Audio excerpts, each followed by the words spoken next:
Today is Tuesday, July 6, 2021. And coming up on Roland Martin Unfiltered, we'll talk with the Labor Secretary about the labor conditions in this country and also the prospects for a burgeoning economy. We'll discuss that with him. Also, journalist Nikole Hannah-Jones turned down tenure at the University of North Carolina and accepts the position with Ta-Nehisi Coates at Howard University. Also on today's show, a white racist in New Jersey accosts a black man, videotape, then gives his address and says, "Y'all want a piece of me? Come to my house." Well, protesters did. He is now under arrest by police there. Folks, we got a jam-packed show. It is time to bring the funk on Roland Martin Unfiltered. Let's go. He's got it. Whatever the miss, he's on it. Whatever it is, he's got the scoop, the fact, the find. And when it breaks, he's right on time and it's rolling. Best believe he's knowing. Putting it down from sports to news to politics. With entertainment just for kicks, he's rolling. It's on go, y'all. It's Roland Martin, yeah. Rolling with Roland now. He's funk, he's fresh, he's real, the best, you know he's Roland Martin now.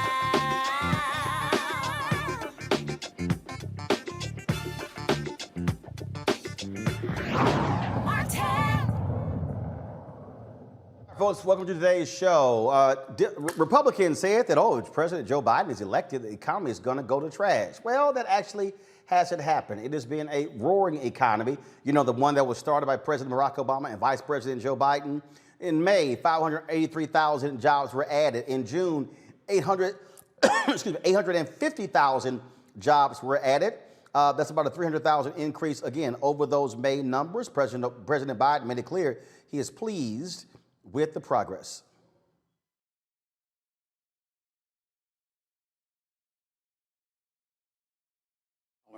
They probably wish those 600,000 jobs paid $600,000 a year.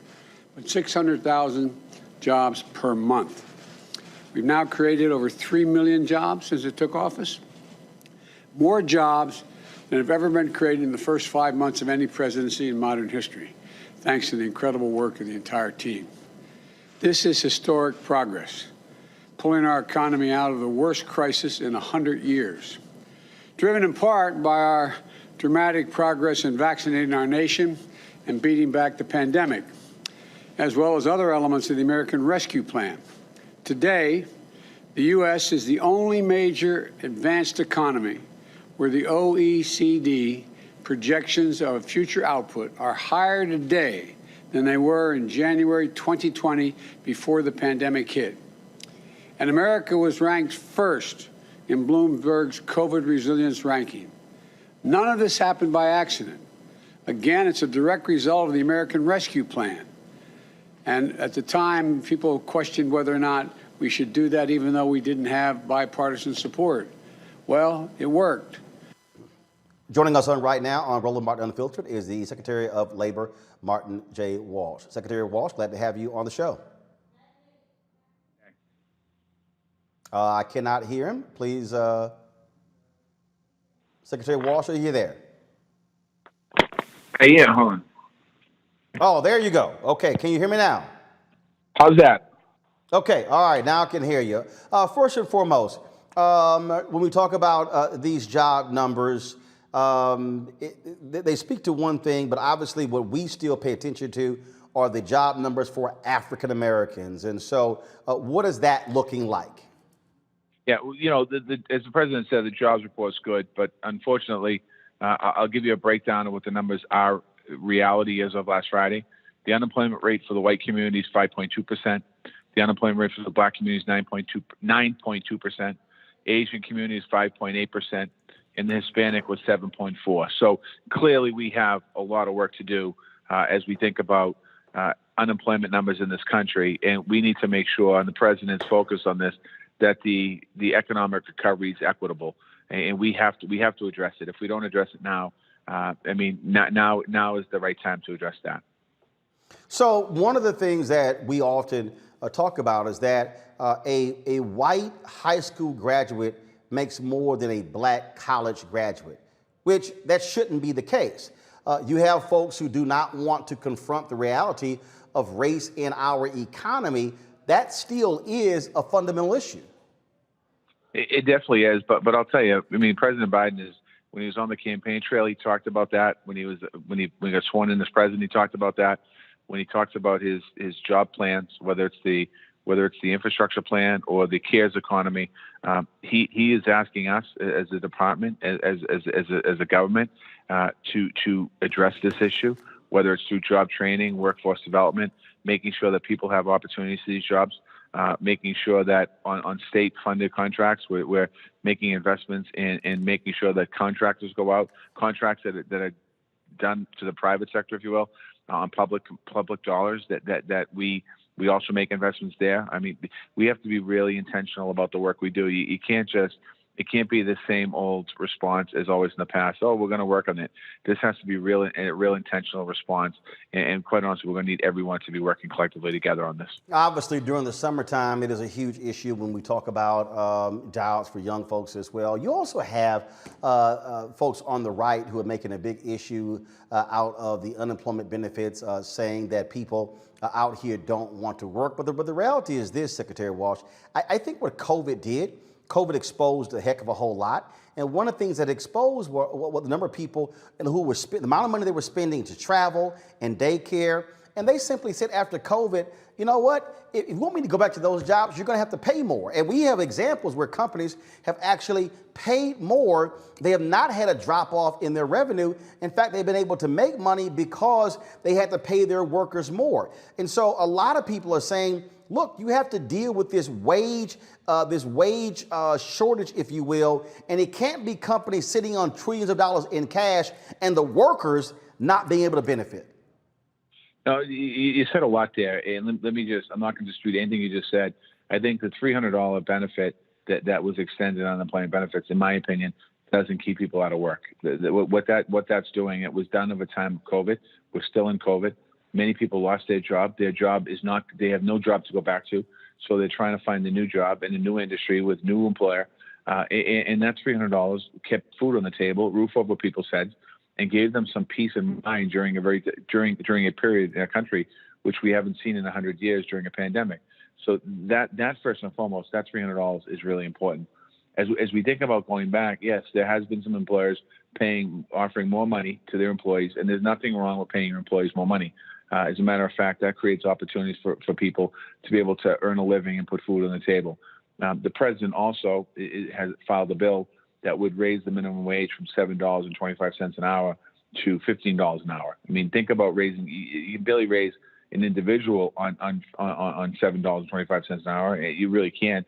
And $15 an hour is tough, but what it does, it sets the tone to raise the wages. And you know, the administration has been very clear on increasing wages in this time, because again, it's creating pathways for people to get into middle class.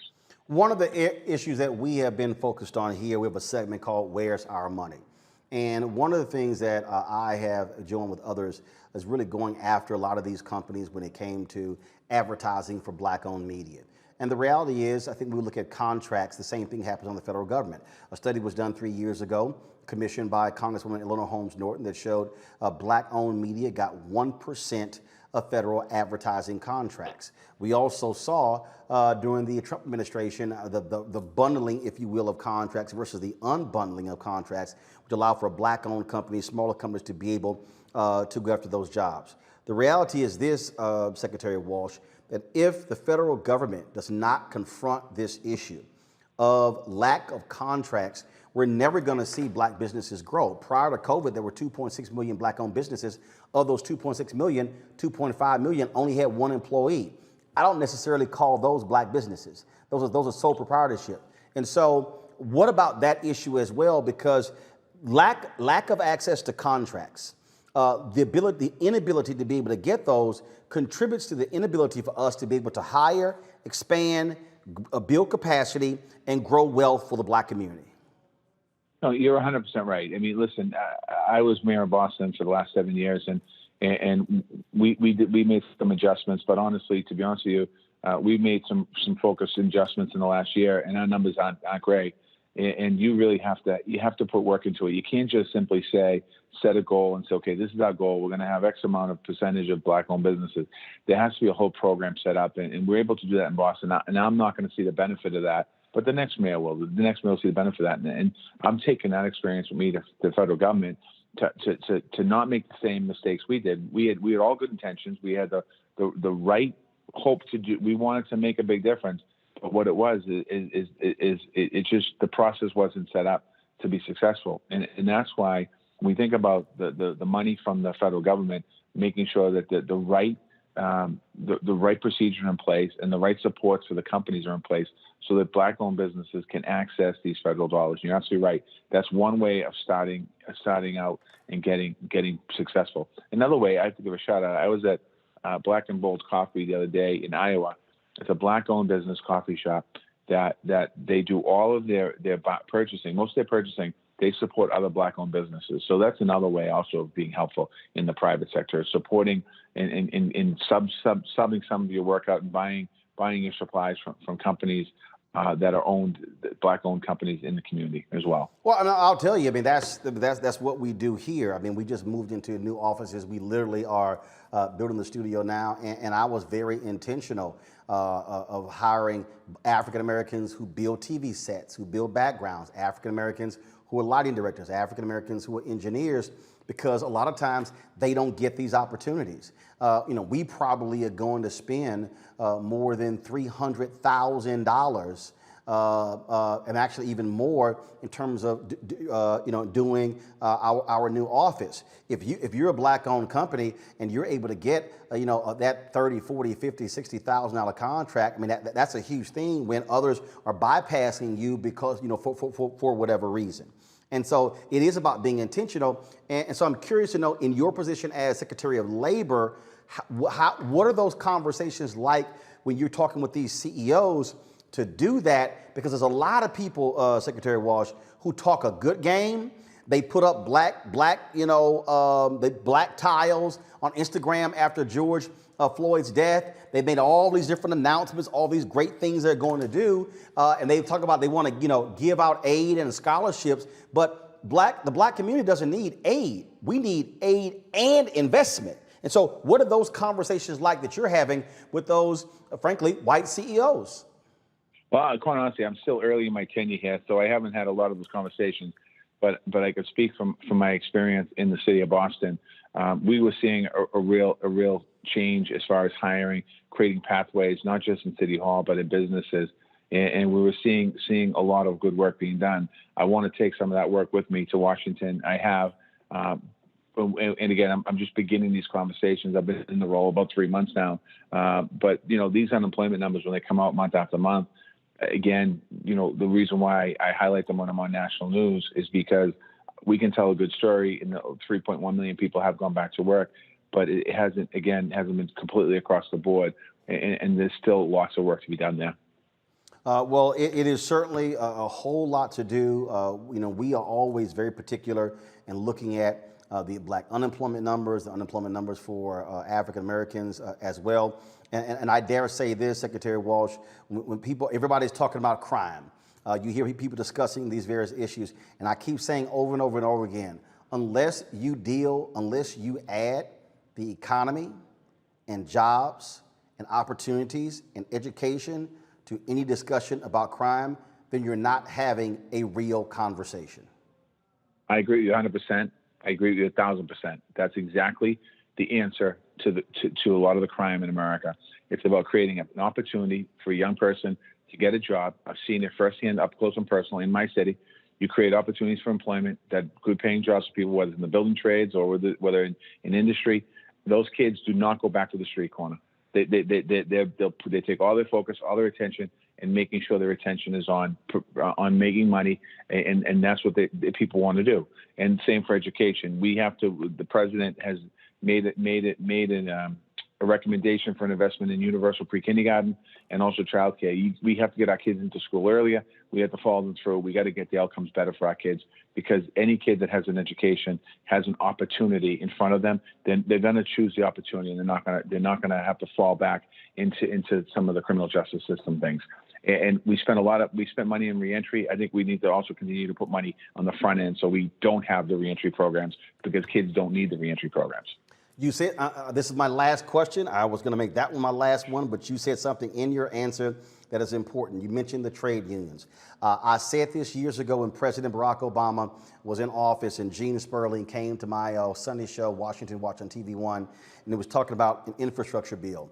And what I said to him was, I said, you've got to make sure that those trade unions open up those jobs for African Americans as well. There have been studies done in Chicago that estimated over a period of 10 years, several $1 billion did not go into the black community because African Americans were not being hired. This infrastructure bill the president has put forward, I think it is important, Secretary Walsh, that the president, that you, that other economic leaders make it clear to these unions, these trade unions, do not freeze black workers and I'm out of jobs. And I'm not talking about going create some apprenticeship jobs. I'm talking about the African Americans who are qualified to be carpenters, drywallers, all of those high paying jobs, because if they want black votes to get it passed, they better also employ black people. If you look at when you get a chance, Google the program, Building Pathways in the City of Boston. That's a pre-apprentice program that started in 2011. That was off of the American Recovery Plan by President Obama, the investment in public housing. We created a program, over 500 people of color, people and women and men are in the building trades now because we created a pre-apprentice program. Some of them now are lots of people, I should say, are journeymen now. They're making the full rate because they got in through that program. That's the type of investment. That's the type of programming you need that actually can make a difference. It's legacy programs. That program is still existent. The American Recovery Plan is all gone. It's beyond the money spent. But the building trades in Boston kept that program going, and they continue to make investments in that program. You do programs like that around this country, in the next 5 to 10 years, that's the game changer for everybody. I agree. So we certainly are going to keep watching this and keep pushing this issue, because if you don't deal with the money, you cannot change the conditions that black folks have had to face in America. Secretary Martin J. Walsh, Secretary of Labor, we certainly appreciate it. Thanks a lot. Thanks for having me. Thank you. Let's go to my panel. Ben Dixon, host of the Benjamin Dixon Show podcast. Teresa Lundy, principal founder of TML Communications. Dr. Mustafa Santiago Ali, former senior advisor for environmental justice, EPA. Mustafa, I want to start with you. On that point there, this is where the full force and power of the federal government is important. When I said to Secretary Walsh, they got to challenge those trade unions and others to make sure that they are not locking black people out. And I know he mentioned that pre-apprenticeship program. Okay, but again, those are low-level positions. I'm talking about the experienced African Americans right now who should be qualifying for those high-paying jobs. This is where political power must be a must, and tell them, open your doors. Yeah, I agree completely. The Department of Labor has an opportunity to really make sure that it's infusing intentionality into, these sets of opportunities that we know can garner wealth for folks. So for me, it's on two sides. It's on making sure that workers have the opportunity to get these higher paying job opportunities inside of the trades, but it is also about ownership of business. So they have an opportunity there to actually make sure they're infusing dollars in a real way. And then, of course, the other part was those public-private partnerships and having those conversations. And so I appreciate the success that the Biden administration has had so far. I take a bit of a pause when Secretary Walsh said that he had not yet had certain conversations with folks. So I know we all encourage him to quickly begin to have those conversations with the individuals who actually have the ability to leverage these sets of jobs that we are often barred from to a degree, or at least our numbers are not representative for our numbers across the country. This thing about just being intentional, Teresa, is crucial. And the reason I specifically asked the Secretary those questions, because these leaders, these CEOs, these labor leaders need to understand and need to be challenged directly by government officials saying if you are going to benefit from our policy changes and you are going to ride black votes to do so, then you better make sure that black people are getting a part of this. Absolutely. So the immediacy was there. I think even in the questioning and his response, for labor leaders and elected officials and really stakeholders to really have a founding understanding of what their position is as we start to have that conversation about rebuilding the economy. So I think there has been a lot of job opportunities that has been happening, but I think more does need to happen in terms of what the hourly wage looks like, upcoming opportunities, construction projects. But again, these are a whole host of items that can happen in each department. But I think with the right analysis and also tracking purposes would also help us figure out what the next steps can be. Benjamin, look, I'm going to keep pursuing it because let's be honest, these are not the questions you're going to hear asked on MSNBC, CNN, Fox, ABC, NBC, CBS, because they really don't understand what's going on here. I cited the City College of Chicago several years ago, did an expansive study that said Black Chicago lost upwards of $10 billion by being frozen out of the trade unions.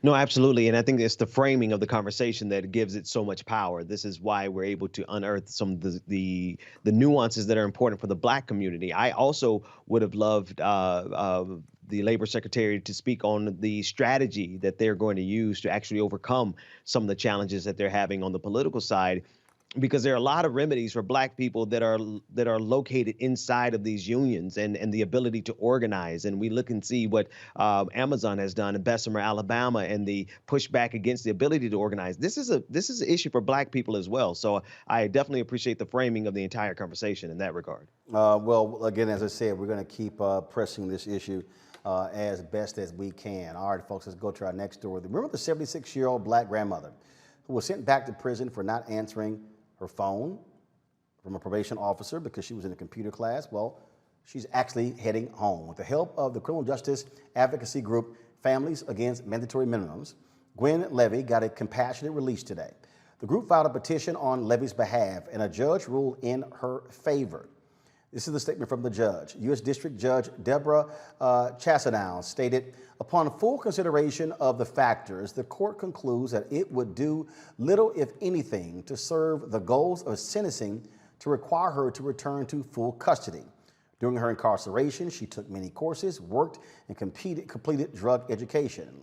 Levi is among 24,000 nonviolent federal prisoners who were allowed to serve their sentence at home to slow the spread of COVID-19. She spent 16 years behind bars for conspiracy to sell at least 1 kilogram of heroin.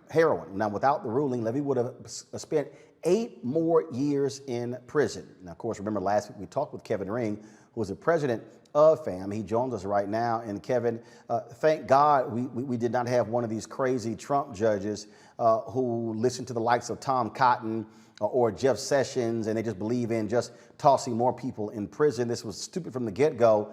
But the real issue here is that the Bureau of Prisons did not have to actually do this. And this is where I still believe the challenge should be to Attorney General Merrick Garland and President Joe Biden and Vice President Kamala Harris to get some people in these damn systems, the bureaucrats who understand being compassionate. 100%. They have got to change the culture of the Bureau of Prisons.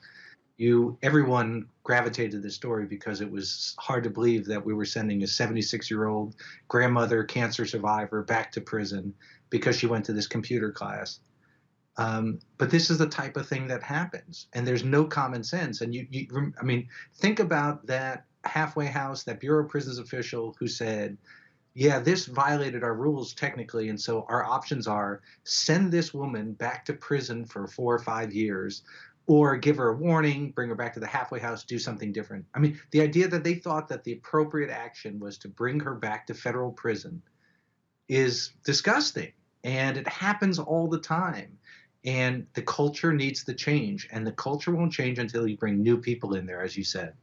And to that particular point, we talk about the culture because this is the issue that we're seeing in this country in terms of how people think and how they respond and she's 76. How much time does she actually spend? How much time has she been?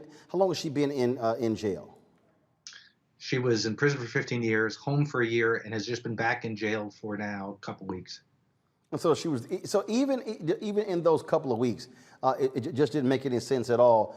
Is fam still? So even though she is going to be released, first of all, has she already been released, or is it still being processed? She should be out between 7 and 10 p.m. tonight. Her son's waiting for her. And so even though she is going to get out, are y'all still pursuing, again, meetings with DOJ to say, you need to be examining this? Well, look, we've been meeting with the Biden team since they were in the transition. And then we met with them when they got appointed. And remember, she's one of 4,000 people who were sent to home confinement under Bill Barr's tenure as Attorney General to get them away from COVID. So she became the poster child for this group of people, these 4,000 people. Now, hers took this awful turn where she was sent back, and luckily today the judge granted compassionate release. Her story's done. There's 4,000 others, low-level people who are home, have been home for a year, followed all the rules, and they're at risk of going back unless the Biden administration does something to keep them home. And that just makes just no sense whatsoever there. Have you talked to her? Last time you talked to her, and how is she feeling? Well, I'm waiting to get a text. Her attorney talked to her. Everyone heard the news except for her. Her attorney finally got to do a video call in the jail. Apparently she cried and then did a happy dance. She's going to be able to go home. They have a family reunion coming up that she wouldn't have been able to go to because her officer wouldn't have let her do that. But now that she's on probation, she's going to be able to do that. So she deserves a chance to rest. I mean, think about it. Over the 4th of July, it was hard to imagine that she was sitting in the D.C. jail. And so I'm just glad she's going to be home with her family. Well, I agree 100%. Certainly give her our thoughts. And we certainly, again, these are the kind of issues that we want to keep folks centered on because there are too many others who are going through this who don't need to be sitting in prison at taxpayer expense. They can actually be rehabilitating themselves at home. Well, thank you for bringing attention to it. It really did make a difference in this case. I mean, it shouldn't have taken all this attention to do something that was such common sense, but I'm afraid that's the way the system works, and they were exposed for this sort of corrupt behavior, and I'm glad it worked. But thank you. And we're going to continue. Kevin, we appreciate it. Thanks a lot. Great work. Thank you. This, Teresa, this is why, first of all, media matters. This is why you have to shine light on this sort of stuff, why you have to have people who are telling these stories. Otherwise, I mean, she would be sitting in prison. You're absolutely right. And you know what? I think from start to finish, I was following this case and a few of my colleagues, and we said, this is just ridiculous. It could have been our grandmother. It could have been our auntie, our sister. But as I look at this woman, I'm like, she is, essentially, if she's not family, she is a part of my African-American heritage. And I said, and I have so many friends who unfortunately are still stuck in the system. So those who are waiting for that unfortunate call to go back to jail. And I think many of us are, who know those who have been home for that 1 year are still waiting for that call. So, I mean, if we're not bringing the issues to the forefront, I think, again, we're going to have more of these conversations and dialogues. But again, media matters. And that's why it was, this 76-year-old woman is able to come out. But again, there's still more pressing issues on the table. Ben, this is, again, as I said to Kevin, I really hope Attorney General Merrick Garland, I really hope Vanita Gupta, I really hope that Christian Clark, I really hope there are conversations in the Department of Justice with the Bureau of Prisons about stupid ass procedures like this. Right. And while this is not connected to critical race theory directly, right, it is important for us to understand that this system is uniquely designed to grind Black people up into a dust, into a pulp, and is so reflexively used to doing that it didn't even realize that this is an instance that it would backfire on them. And so I think it is good that this decision was made today, and I would absolutely love to see the footage of her reuniting with her son. It's still emblematic of the fact that this is at the root of this white supremacist system, at the core of this democracy. Well, Mustafa? Common sense and legal sense. very rarely come together. We can look at a situation and say, well, why would you do that? It's the way that the system has been built. And of course, we all know that the system is broken.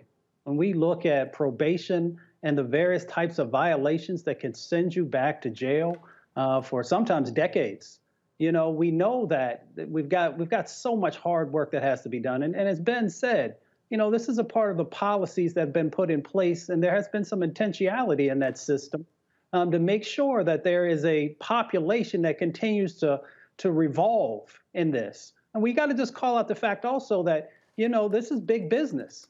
Prisons are billion-dollar industry. So that's not, we're not going to say that in all cases, folks are thinking about the monetary value of keeping someone in. Of course, we know that there's a larger value in making sure that people aren't, because taxpayer dollars are being utilized. But there are a number of prisons across our country that utilize the individuals to supplement and to create products that are then sold to consumers. So you got to understand the totality of what's going on as we begin to dismantle and hopefully rebuild in a more humane way these systems. And of course, the Department of Justice is one of the first starts in making sure that they are pushing the Bureau of Prisons to do the right thing. So free at last for Miss Levy, free at last. Thank God she's free at last. All right, folks, let's go to Tennessee, where a former police officer's guilty plea of killing a black man sends a grieving mother into a rage. In July 2018, Andrew Delk shot Daniel Hambrick in the back 3 times as he ran away. At his hearing, Delk pled guilty to voluntary manslaughter. He got the opportunity to express his condolences to the family. I'm pleading guilty today because I recognize Anthony, my use of deadly force was not reasonably necessary under all the circumstances. I recognize that what happened on July 26, 2018 was tragic. Mrs. Hambrick lost her son that day, and I am responsible for her loss. Excuse me. These are facts that I will have to live with for the rest of my life.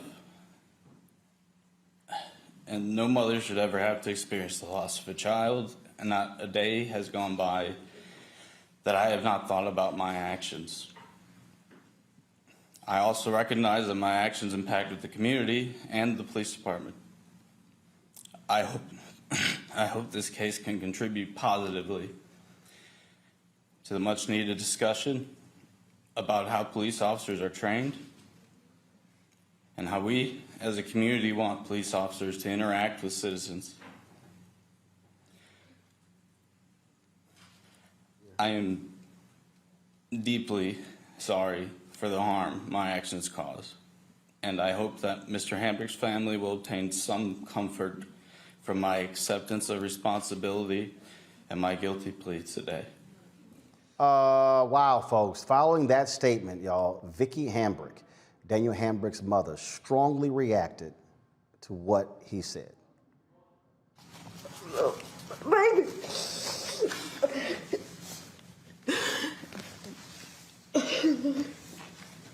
Can't believe it. I can't believe this, Judge. I can't believe it. I've been going through this for 3 years. Take your time, baby. I can't believe it. Yes. Take your time. Judge, Take your time. I lost my mother. I lost my grandmother. I lost my father.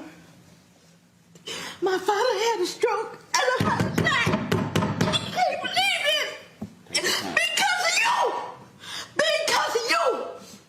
I lost my son's father because of you. Because of you. Yes. He killed himself. I hate you. I hate you. I don't accept no apology because you could have did it at the beginning. I don't accept it. What if the tables turn? Judge,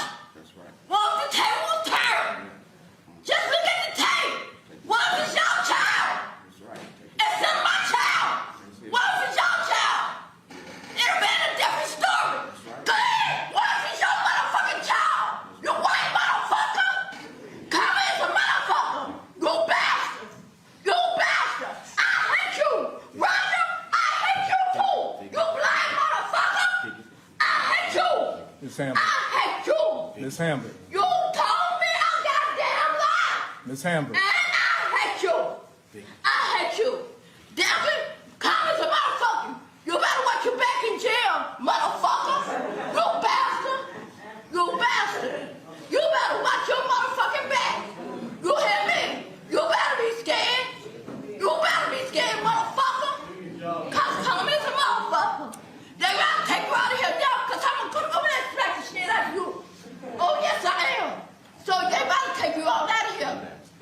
They better take you out of here. Cause I've been through a lot from you. A lot. His friend killed himself because of you. I hate you. So I don't accept your motherfucking apology. Miss Hambrick. Okay? You cook clan motherfucker. You come no. Okay. Let me go. Well, Let me go. well- You talk about your family. Y'all talk about my family. Y'all call us money. I think that's enough. Y'all said we eat watermelon. You racist motherfucker, y'all. No. Okay. Don't harm anyone.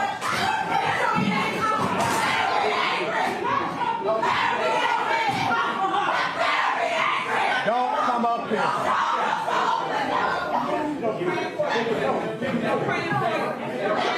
Just hold it.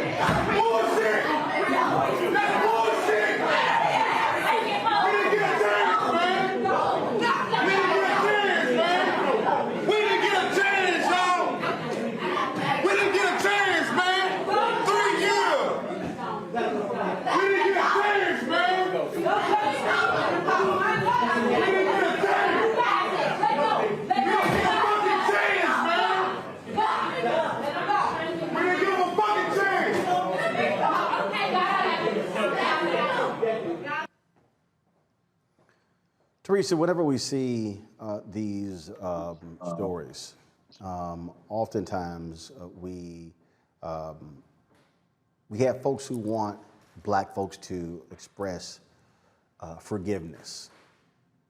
Now, Hambrick also says that she was not informed of the pact that Delk made with prosecutors to plead guilty in exchange for his 3-year sentence. His plea means that he will not have to go on trial for first-degree murder this month. So they do a plea deal. He gets 3 years. Doesn't go to trial. Could have gotten a lot more. And this is where I'm with a lot of black people. Like, damn this whole, let's extend forgiveness. That woman lost her son. And you heard the judge sitting here trying to get her to calm down. No, the judge should have sat his ass there and let that woman talk as long as she needed to talk. And then, but no, they all cut and ran because they did not want to have to listen to the anguish in that black mother's voice. Yeah. Sorry, it's the first time I'm seeing that video. I think most of the issues that, that really honestly just took place in that room, honestly, the judge, like you said, he should have sat there on the bench and listened. I think I didn't even know that the family didn't. I don't even understand how you make a plea deal without the family's acknowledgement. But that's the first issue. And then the second piece is, again, 3 years for a life. And so it's very difficult, when we talk about criminal justice reform, and this is still happening every single day. People are dying, families are dying. And then when it is time for us to receive justice, i.e. black people, we're not getting it. But the calls for action are high. I'm just trying to, I can't really get around, what the purpose of a 3-year sentence. And I think that is even something to really dissect, because it looks like this, whoever this young officer is, he really, showed the definition of white and privilege inside a police reform commission system. And so, when we see this type of mayhem and this type of tragedy happen, it's almost again, you wonder why people don't believe in the system. You wonder why, people, when issues are happening inside of communities, they're not calling the police first, they're calling their family members first, because these issues are continuously happening.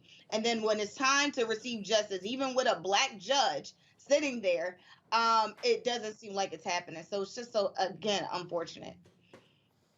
We're sitting here and again looking at that, Ben, and how in the hell does a DA not tell the family about this sort of deal? But these are the kind of deals that are cut for cops. Yeah, Roland, I'm not interested in going through the phase of getting justice for black people that includes an entire season of how low of a count of years can you get in exchange for a black life. Like, prosecutors and district attorneys need to understand we're not playing this game. If you would not give someone on the street 3 years for a human life, don't give it to a cop, because our lives are worth just as much as anyone else's. This is an insult to the family. This is a slap in their face, and that black mother had every right to be as angry as she was because her child is gone, and this guy is going to what's equivalent to a summer vacation. He's going to college. He's going away to college. And when he comes out, he's got the rest of his life ahead of him, but this young black man does not. So this black mother had every right to say everything that she said, and she could have said more, and the judge got in the way. He did not expect. The judge was looking for the sensibilities that we've seen from so many black families, and however they choose to process it, it's their prerogative. But they're so used to us being forgiving these cops and ushering that over to them. No, this mother said everything that we've been feeling as a black community, and I'm so sorry that it had to come at the expense of her child. Mustafa. I mean, she lost her everything. I mean, a mother who brings a child into the world and has to watch that child leave because of a decision that a police officer made, it is a heavy bearing, something to carry. And this case, this life should have never been taken if you really understand this case. You had a police officer that was following a car. Now, he worked on a task force that was supposed to be looking for stolen cars by youth. He was following the car, ran the plates on the car didn't have anything attached to it. Then he ended up, following a little while longer, lost it, and then went into an area and saw another car that he knew was not that car, but decided to get out. And then chased this young man in this moment where lots of folks are afraid of the police, and then shot him multiple times. So of course the mother is going to be upset. So we have a lot of folks who bore responsibility in this moment. The police officer does, the district attorney does, to make such an egregious commitment to this police officer to give him such a small amount of time. Folks really understand what this is. This is 1,095 days is all that police officer will serve for murdering this young man. 1,095 days, that's how much this young man's life was worth. And that's why we say that the system is broken.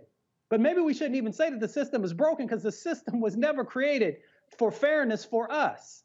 So we have all these different dynamics that we have to go through in trying to figure out how do we get a system that actually works for black and brown people.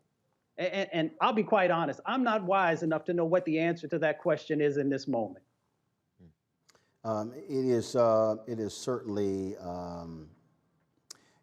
troubling, and this is why when people talk about Black Lives Matter, this is why when people talk about what has to happen when it comes to getting justice in this country, those things are important, and so that's how it goes. All right, so it is so unfortunate, but that mother's pain is real. Folks, some breaking news here. The U.S. Olympic team has decided that sprinter Sha'Carri Richardson will not be at the Olympics at all. This is what the New York Times posted about 20 minutes ago. Breaking news, Sha'Carri Richardson will miss the Tokyo Olympics entirely after officials decided not to include her on a U.S. relay team. She previously lost her spot in the women's 100 meters after failing a drug test for marijuana. Of course, she talked about, as she admitted to smoking marijuana after she got the news that her mother had passed away from a reporter. She said she knew that it was wrong. She knew that she could test positive. She knew what this could actually do to keep her out of the 100 meters. Because of when the 100 meters starts, the 30-day suspension would not first of all, would have kept her out of running the 100 meters. But she still could have been in the Olympics by running the 4x100 relay team.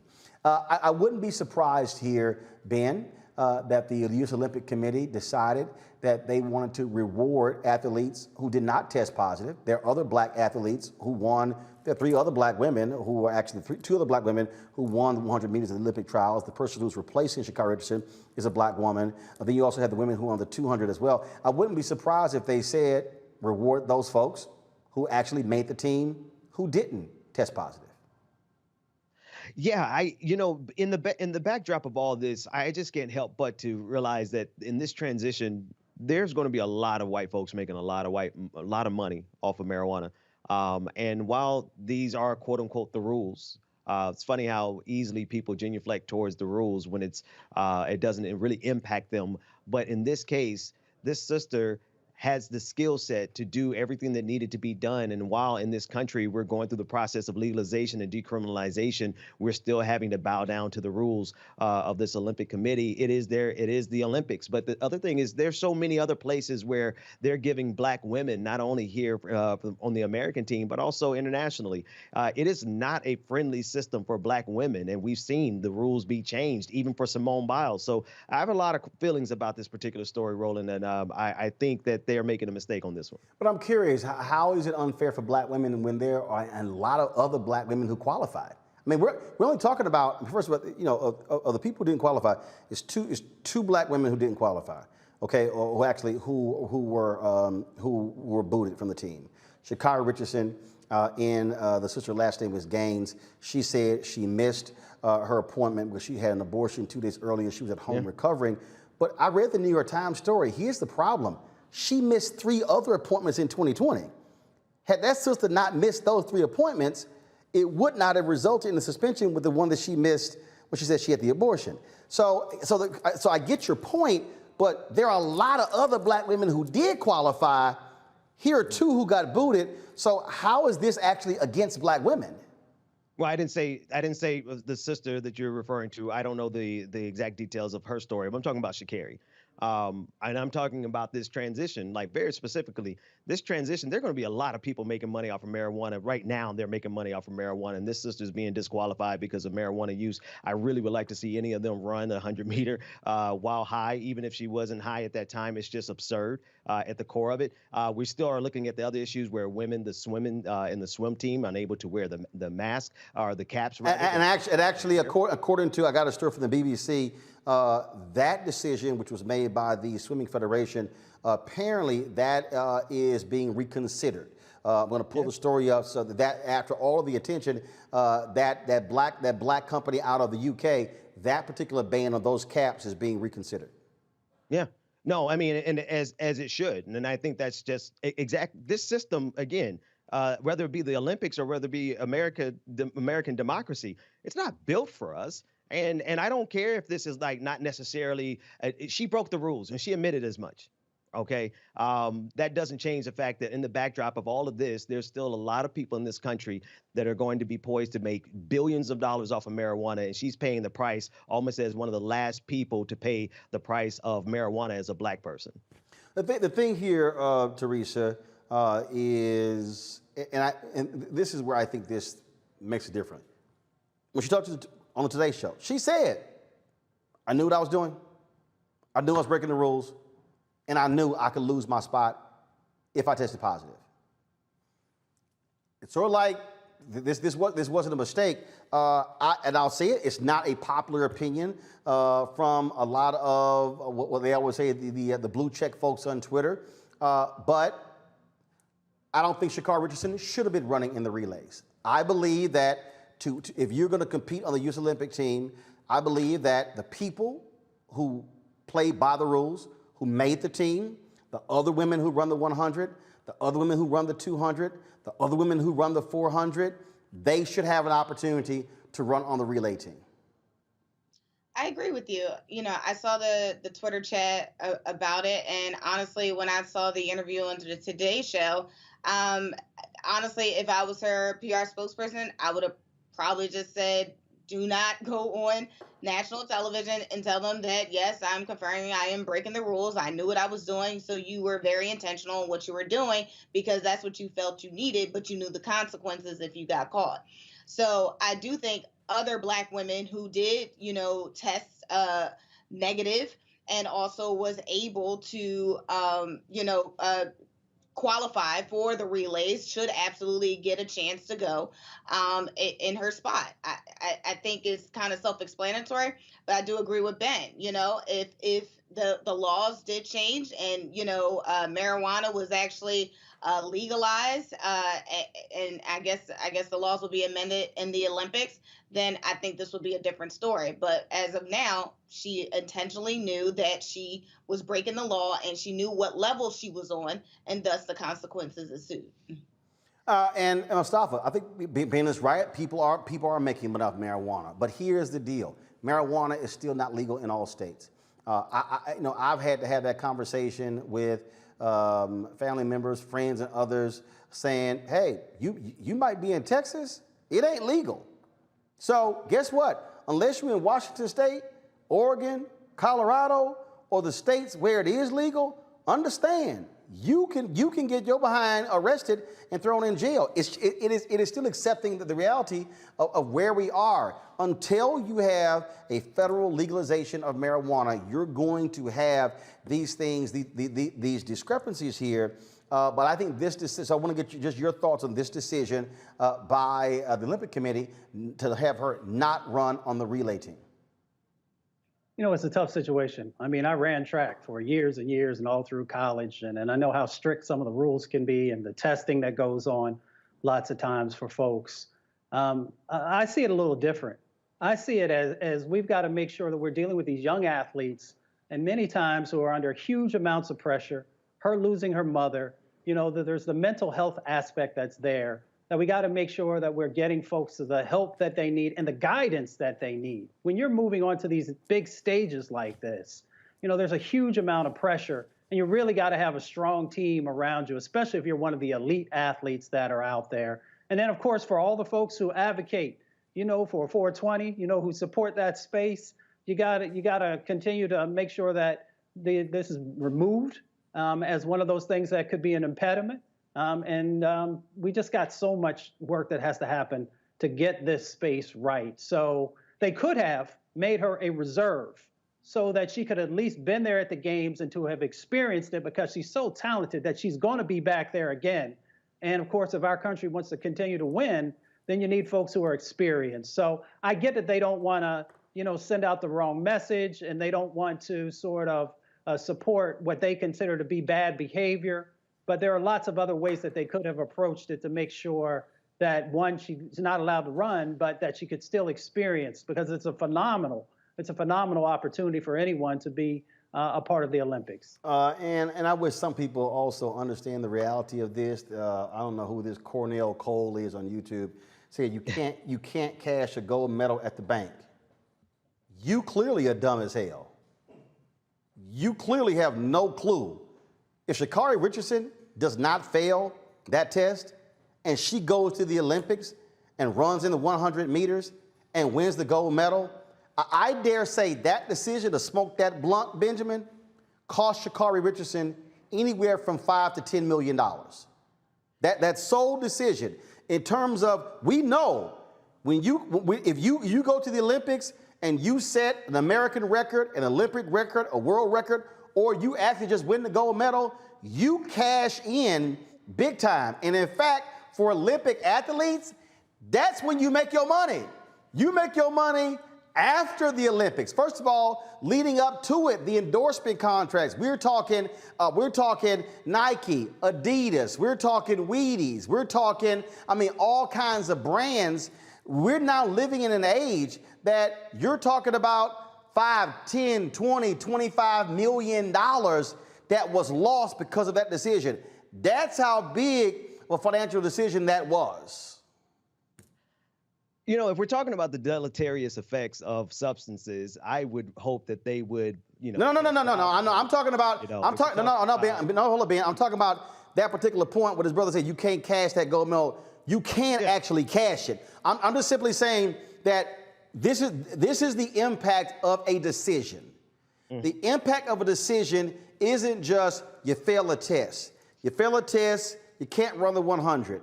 Now they say you can't run the 4x100. What it also means is you at 21 don't get, if you go to Tokyo and win the gold, you then don't get to come back and reap the economic benefits of being the gold medal winner. That was the point I was making. Yeah, no, I understood your point. I was going to circle around to it, but I'll cut straight to it. I mean, Purple Urkel is going to need an endorsement right now. I mean, Sha'Carri should just go ahead and make that move, because if they're going to play this game with a substance that is, we're talking about weed.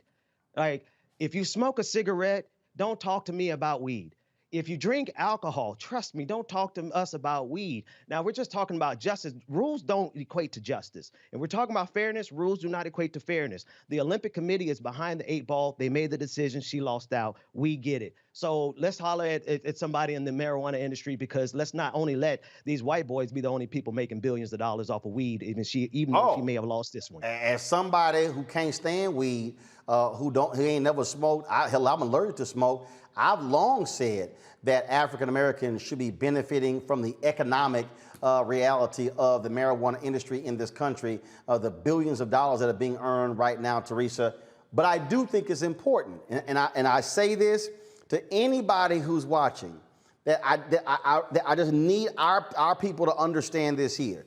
We can talk about what's unfair, what's not right.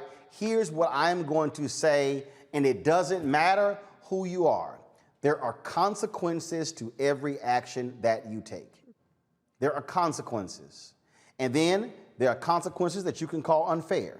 There are consequences that you can call that are wrong. But the reality is there are consequences. What I stress to my 13 nieces and nephews, that I stress to my cousins, if you're going to make a grown person decision, understand you better be able to deal with the grown people consequences. Absolutely, and especially if you're a person of color, those consequences are going to be much higher than your counterparts. And so we just need to be very mindful in this age of digital media, social media, print media, any type of media where you can get your point across. But also, if you carry a larger platform, it will be scrutinized. And what you don't want it to be is scrutinized by the wrong persons that can affect your financial and economic welfare. And she hasn't lost her Nike endorsement, Mustafa. But there, and I'm saying this, and again, and I totally understand Ben's point. But here's what I also realize: it's a bunch of our people who are applying for jobs who are still failing drug tests. And I remember talking to a black-owned soul food restaurant owner in Texas. And he said, man, I would love to employ a lot of our people. He said, but they can't pee in the cup. And again, there are people who say drug tests on jobs are unfair. What I'm saying is we have to understand what is still a reality that we are dealing with in the employment space. And so while there are people, while there are lawyers, while there are advocates who are fighting to change those things, we still better be fully aware, again, of the consequences of the decisions that folks take. If you are 17 and 18 and 19 and 20 and 21 and you decide to smoke marijuana, yo, that's on you. But if there are consequences, understand they're going to happen. And unfortunately, there are still states in this country that they prosecute even for marijuana possession. Other places where they're saying we're not going to prosecute those cases. Finally, we're seeing progressive DAs, but there are not progressive DAs in every city in this country. Mustafa, final comment. That's just real. You can lose your federal job because of smoking marijuana. And in fact, wait a minute. Weren't there several people in the Biden White House who got hired, who they had to let go? Didn't that happen? Yes, it did. Yeah, it did. And so you just got to be aware. I remember we were having a meeting in Colorado after it was legalized there, and we had to make sure that we share with everyone. Now, y'all understand that it might be legal here in Colorado, but when you get on that airplane, and if you got something in your bag, you could run into some real problems. And you could also, if you are one of those folks who get selected to have to take a drug test, because it happens periodically, then you could also get yourself in a serious situation. So just be aware of what the current law is. So it's real. And for our folks, you know, folks are going to pay even more attention because they make some assumptions. So we just have to understand what the current sets of laws are. And then for those who want to advocate to change that, we got to continue to push. Absolutely. All right, folks, I got to go to a break. We come back. Ooh, white man loses his mind in New Jersey. Oh, he's our crazy ass white person. And guess what? He actually gave out his address and challenged folks to come to my house to whoop my ass. They did. That's next on Roland Martin Unfiltered.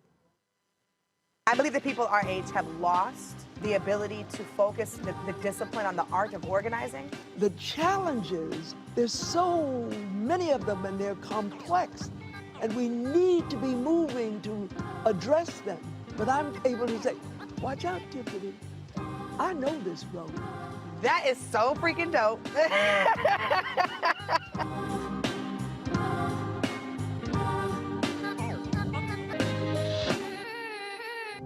I'm proud of the officers I worked with on January 6th.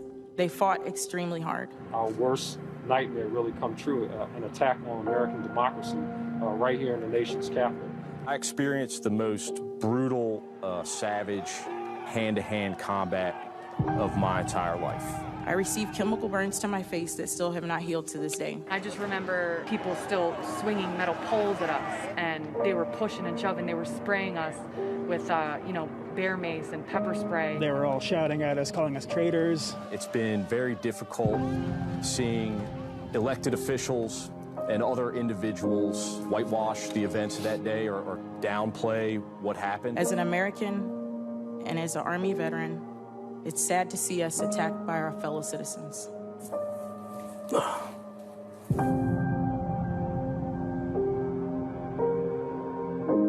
Midas Touch is responsible for the content of this advertising.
Folks, the Essence Festival of Culture Live Loud virtual experience is over. It was the last 2 weekends, but you can relive all of that by going to essence.com and essencestudios.com to watch all of the events. So please check that out. On tomorrow's show, we're going to have a recap of the second weekend, and so we look forward to that. All right, y'all know what time it is.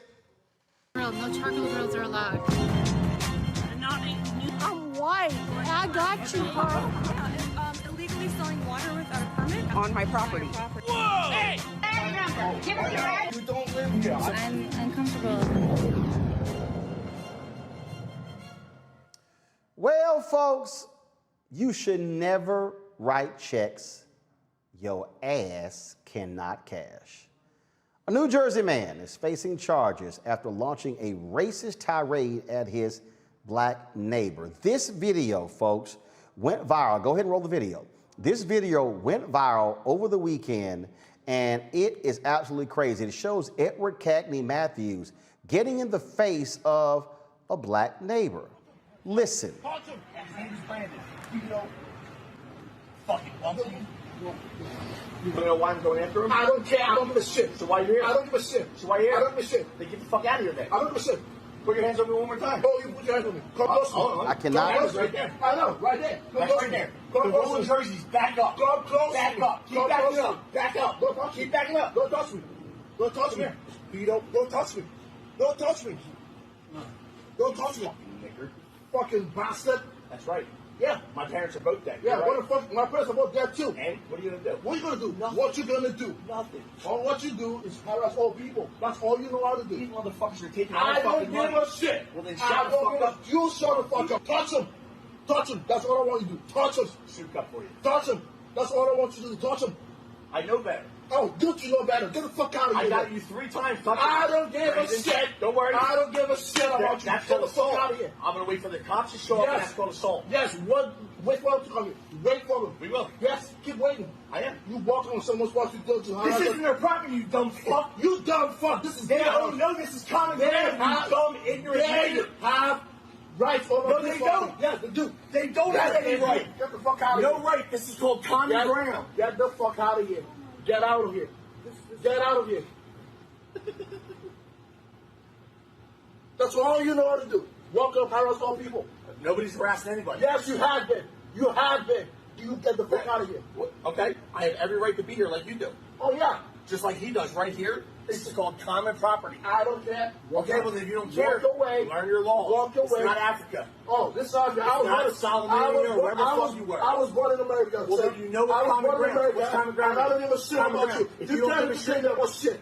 Go out, go back to your house, I'm go right walk here. your dog, go do your shit. I'm right here. Okay, stay there right there. Do not talk to him. Do not harass him. I'm Be sure. going to stay This right monkey there. over here, this monkey over here, both have videotape of you putting your hands on me twice. Oh, yeah, exactly. So what the fuck are you going to do about it? I'm going to press charges. Go on there. We will. Go And on you want to there. know what the police can do? What do the police do? Nothing. Exactly. Because they have no jurisdiction here. Okay, they don't. Okay, that's fine. So when they get here, I'm going to walk them the fuck off like I just did in front of Berlin's house. Okay. Who's Berlin? Okay, I don't give a shit. I don't care. The secretary of the board. Her and her daughter are the fuck out of here. I do not care. I do not care. You will not going to harass them. You will not going to talk to them. Keep laughing. I am. Yeah, good. I will. Oh, good. Keep laughing. That's all Keep you know running how to your do. mouth. That's all you know how to do. That's it. That's it. That's all you know how to do. I didn't touch you. You touched me. I don't give a shit. That's good. I As don't long give a as you shit. know that. That's exactly. I don't give two shits about it. You can't go press charges. I don't give two shits about it. Hold on. You're right. I don't Hold give a on. shit. Why can't I press charges? Why can't I press charges? They have no jurisdiction here. Nothing. There you go. There you go. Brandon, you have no idea what you're getting involved in. Don't talk to me. And if you want to be involved in this, I'm going to talk whoever I want. Exactly. Don't talk to me. If you want to get involved in this, you know what happened to the last one? I know what you did. You broke that window. So what Windows. the fuck you did? Dude, I don't care. Cookie's windows got shot out with a shotgun. I don't care. 222s to their fucking front face. I do not care. In Cherry Hill, I their don't fucking care. daughter got smashed. Exactly. I don't Is that care. what you want? No. And you want to know where I was when all this happened? I don't care. At work, monkey. I don't care where you were. At morgue. Just like I told the Mount Laurel police, get these fucking monkey niggers out of here and you can't do shit. That's me talking shit. 3602 Gramercy Way, that's where I live. Come fucking see me. Hey guys, how you doing? Hey, White, why are you back over here? Well, somebody called me. Someone called you. It's private property. You have no jurisdiction here whatsoever. I do None. when somebody calls me. Hold on. I need back up. You know what? Hold on. Back Go ahead. up. No. Back I'm going to up, let you right? do your thing.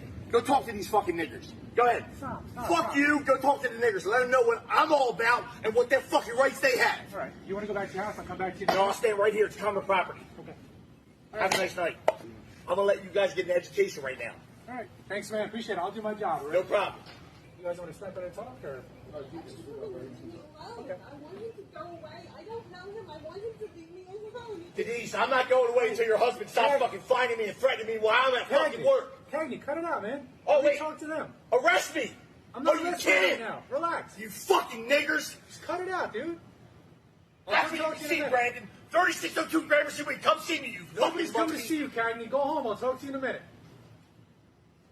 That should not be allowed to go on. I agree That with should you. not be allowed to go on. I agree with you. You want to get on the talk real quick? Let's see what's going on here. Circus? Did you know there was monkeys out there? Cagney, cut it out, man. Go home. So, y'all did hear the racist give his address out and then said, come at me. 24 hours later, they did.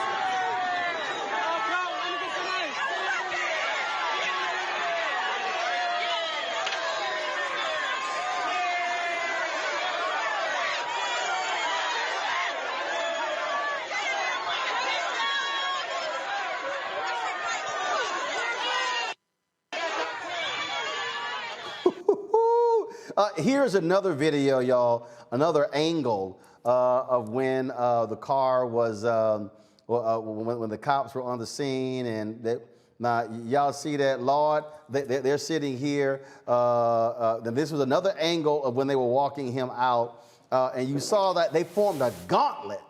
They formed a gauntlet, and man, he got showered with all kinds of stuff.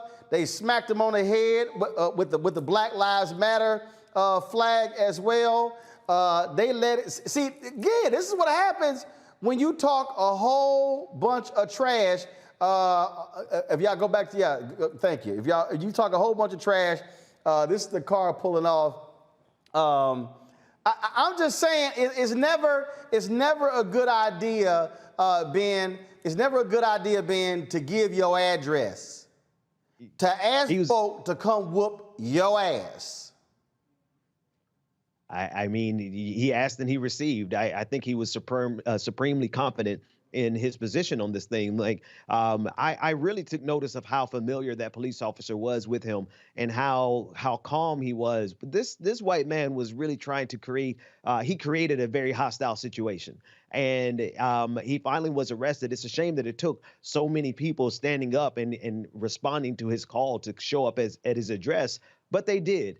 And it just shines light on how the fact that this system will protect this white man. They gave him protection. Look at how the police escorted him out to ensure that he got out safely when he was the culprit. I just think that this just shows you how far this country goes in terms of how they view their supremacy. These folks are not supreme. This was a mess. Well, and again, he was arrested by the cops. They've added additional charges. This is another video that's on Twitter, Teresa, that I'm playing right now. And you see, and again, he was so bold, talked a lot of trash, and gonna give an address. And they said, all right, since you gonna boldly give your address, we gonna boldly show the hell up to your apartment complex. Absolutely. You know, this is what I talk about when it looks like unification in larger numbers.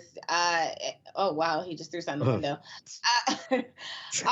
Unification on all levels. But again, kind of going to Ben's point, I also took notice about the officer. Again, I think if the colors were reversed, and maybe the neighborhoods were a little bit different, I think that officer also should be brought into question, because again, all of the nonsense that Edwards was spewing at at someone else, either it looks like a social media beef now going into an in-person confrontation. He should have been arrested on the spot. So the lack thereof of actual, the police officer doing his job, I think, again, where we talking about criminal justice reform and what does police reform looks like? Well, it looks like when the African-American guy decided to call the police, that there was no help for him. So if that black man then took out his decided to take out his Second Amendment right and shoot this officer, who knows what charges would have been happened after that. So again, thank God for video, and thank God these people came out. And Mustafa, to that particular point, man, look, you can't tell me if a black man had rolled up to the crib and was yelling, screaming, and cussing and in the face of some white folks, the cop would have been like, Tyrone, go ahead home. I'll talk to you later, Tyrone. Yeah, that's probably not going to happen. We very rarely see that happen unless you grew up together and maybe play ball together. It's interesting. Let's go deeper. So the homeowners association or the rental company, whatever this situation is, knows this individual's behavior because he said he's done this type of stuff before. So, there seems to have been no accountability. So hopefully there is now. And then you also got to ask yourself, who's this individual work for? Does he represent you? Does he still have a job? Will he still have a job, depending on how much time he may or may not get for the types of actions that he just did? And then, of course, what was raised also is that the familiarity, that whatever that law enforcement agent or officer had with him also leads us to believe that, these types of behaviors are well known to him. And that he did not do anything. It should have never taken, all of these young people coming out to actually have to rectify this situation. And let's just call it, we saw black folks and white folks and Latinx folks all there standing in solidarity, letting this individual know that this type of behavior is not going to be tolerated. But they shouldn't have to do that. Law enforcement should have been on the case right away, making sure that they were rectifying this situation just like they would have if it had been a black or brown man. Look, I keep telling y'all, if all these white folks want to keep acting a damn fool, showing their ass for the camera, I will be happy to keep doing crazy ass white people. I'm just letting y'all know. But I'm telling you, if y'all keep acting a fool, y'all gonna get real famous. And if you're gonna keep running up on videos, giving out your address, folks are going to show up. This generation not playing that game, y'all. They ain't playing that game. And how y'all getting hit? Y'all getting hit because you're going to be losing your job. Yep. You're going to lose your job. And guess what? Everybody know this ain't his first time. The first time he got caught. That's the difference here. This is the first time he got caught. So that's the deal. And so I appreciate all of y'all bigots showing who y'all are, because we thank y'all so very much. Folks, 3 years after a New York judge told a black defendant his brain was probably retarded in growth, an appeals court reduced his sentence. The panel of judges shaved off 10 years from Angelo Johnson's 15-year sentence after deciding Judge Frank Labuda's comments from the bench were utterly racist. In 2018, Judge Labuda told Johnson he felt sorry for him in open court. And if it wasn't his fault, his brain, quote, is not developed. Convicted of burglary, Johnson still has 5 years left to serve. His parole hearing is next month. A judge, Ben, a judge.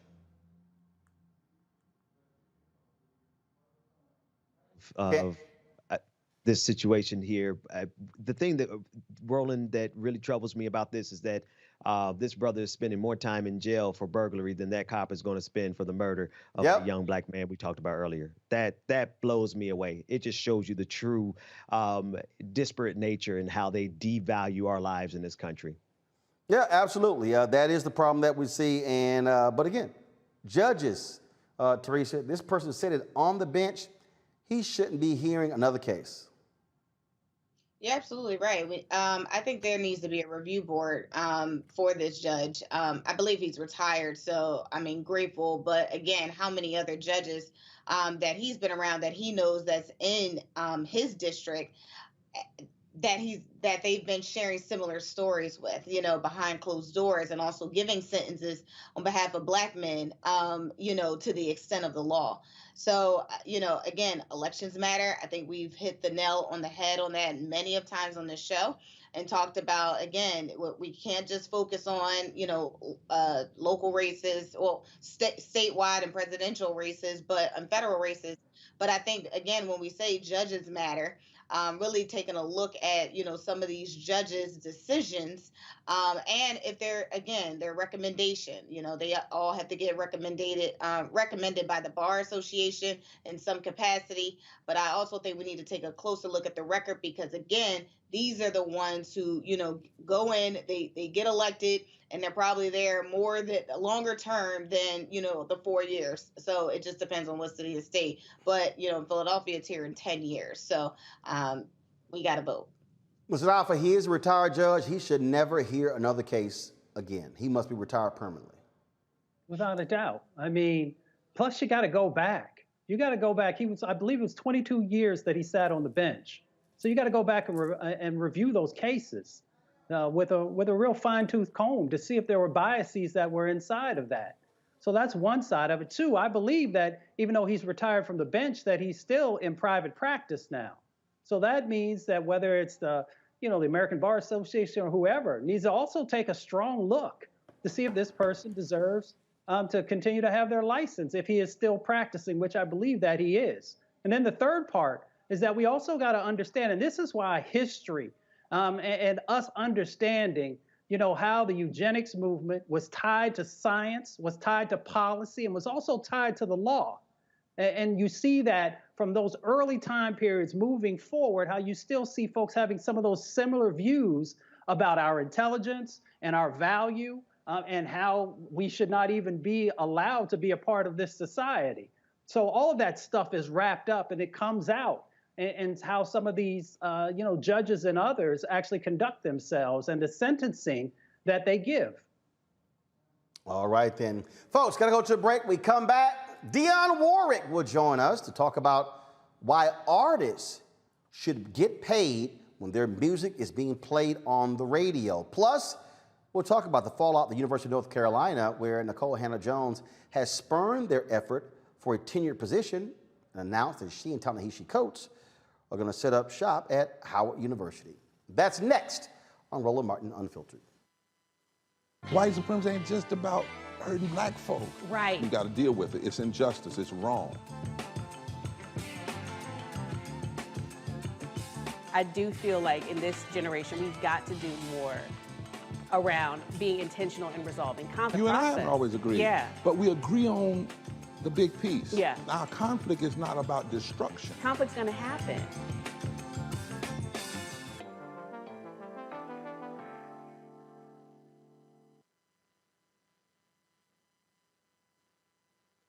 What's up, y'all? I'm Will Packard. Hello, I'm Bishop TDJ. What up, Lana Well, and you are watching Roland Martin Unfiltered.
Hands up!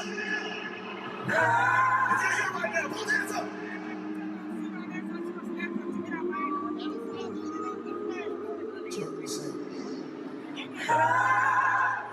When they come for you, I will shield your name. I will feel their questions. I will feel it. And I need somebody to know the words out there. Somebody to be able to see the show. Tell me, sing this part. Sing that, please. When they come for you, I will shield your name. I will feel their questions. I will feel your name.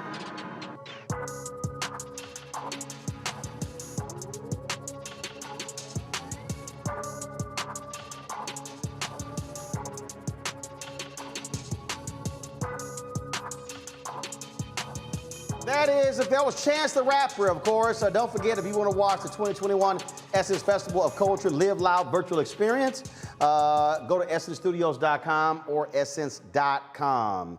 Folks, radio royalties is a huge, huge issue, and a lot of artists and musicians, they're fighting for those rights. Now, y'all, it's a really complicated system.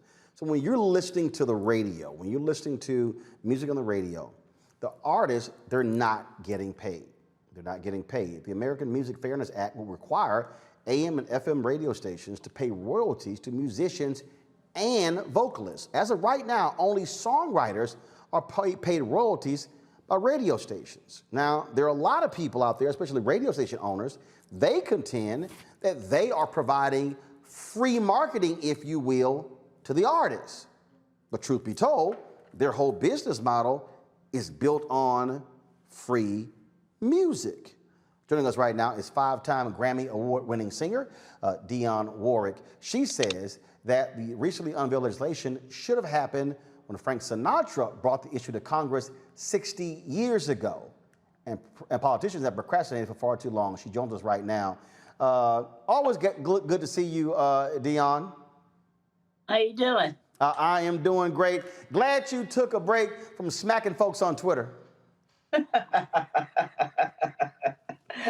I'm not smacking anybody. I'm just asking questions.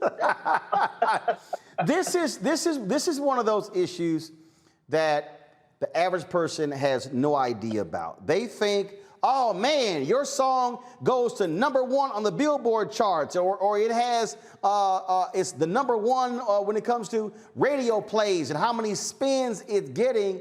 But if you're the singer, you're not getting paid. That's true. That's absolutely true. Not getting one dime.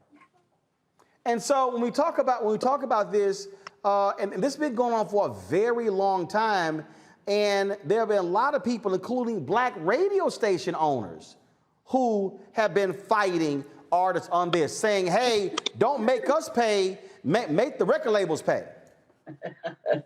Yeah, it's amazing how they feel that they don't owe us anything. And without us, they probably wouldn't be existing themselves. You know, I don't know of an entity that would want to advertise on a radio station just to hear somebody talk.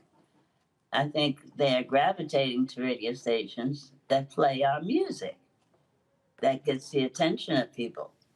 So if that be the case, pay for play should be the simplest thing in the world to understand. And the thing here, and again, people who don't understand the nuances of the game. I mean, the reality is, if you're a singer and you're not the songwriter, at the end of the day, your best shot at making money is touring. And you know, I love people. They talked about, oh my God, like when I remember when I was with Savoy Magazine, Arista, when they signed that $100 million deal with Whitney Houston. People like, oh my God, Arista signs Whitney to a $100 million deal. I was like, y'all, that's an advance. That's all it is. That's an advance. I said, she got to make that $100 million back. Oh, definitely so. She's got to sell that many recordings in order to honor that $100 million. You know, these numbers mean absolutely nothing. Not to the artists, anyway. They mean an awful lot to the record companies and to those who are making these deals for the artists. It's that's why, you know, I have to say I marvel and applaud our youngsters, those in the recording industry today, who have taken control of their own writing, recording. They get their own dollars because they sell their own recordings. You know, I'm so proud of them for taking the helm and saying, no, you're not going to cheat me out of what I am due. This is my property. Well, in fact, what many of them are doing is what Sam Cooke did before he was killed, but it's also what Prince was really trying to get so many artists to understand by saying, stop signing record label deal, sign distribution deals. You don't, because at the end of the day, when you talk about marketing, they're charging you for everything. And so, and now what we're talking about here, now you have these radio stations who multi-billion-dollar corporations. You've got iHeart, you've got Urban One Radio One, you've got Cumulus, you've got smaller, companies out here, and and essentially what they're doing is their entire business is built on getting free product. Exactly. You're absolutely right. You know more about this than I do. Oh, no. Trust me. I'm very familiar with it because when I had my show on TV One, I was at the time during a morning show, Kathy Hughes was a very strong opponent of this bill. Oh, yeah. And she ran some tough spots against some Black Caucus members like Mel Watt and Sheila Jackson Lee because they were supportive of this bill. Yeah, it's amazing how, in fact, we almost lost a friendship. Kathy and I have been friends for I don't know how many years. And because of this issue, I just didn't understand how she didn't understand why we were asking to be paid. I mean, she's playing my records day in and day out. Why should I not reap the benefits of that as well? She's filling her pocket. Fill mine too. You say y'all almost lost one, so did y'all patch it up? Because you still are out here advocating for this bill. Oh yeah, it's been 40 years that I've been involved. And that's ridiculous to think that a bill of this nature, which is so obvious. I mean, it's not something that you have to be a rocket scientist to understand. In fact, the last Senate hearing I did in New York, I even asked, can we go back retrospectively? Let's go back to 1962 when I first recorded. Can I get money from that period to this? It just doesn't make sense that we've been just made obsolete as far as radio stations are concerned. If we didn't give them our recordings to play, I don't think the advertising would be as lucrative as it is. Well, where does the bill stand now? I mean, is it close? Do you think it's going to pass? I certainly hope so. I mean, they have procrastinated long enough. They really have. It's time for them to get up off their humps and sign this bill into law and make it happen. I mean, it just doesn't make sense for it not to happen. Where's the White House? Because you actually came to D.C. to lobby on behalf of this bill. Is the White House behind this bill? Is Congressional Black Caucus behind this bill? Well, I certainly hope so. I haven't had an opportunity to meet with either the White House or the Congressional Black Caucus. But if it takes that, then Dionne always has no problem doing it. So.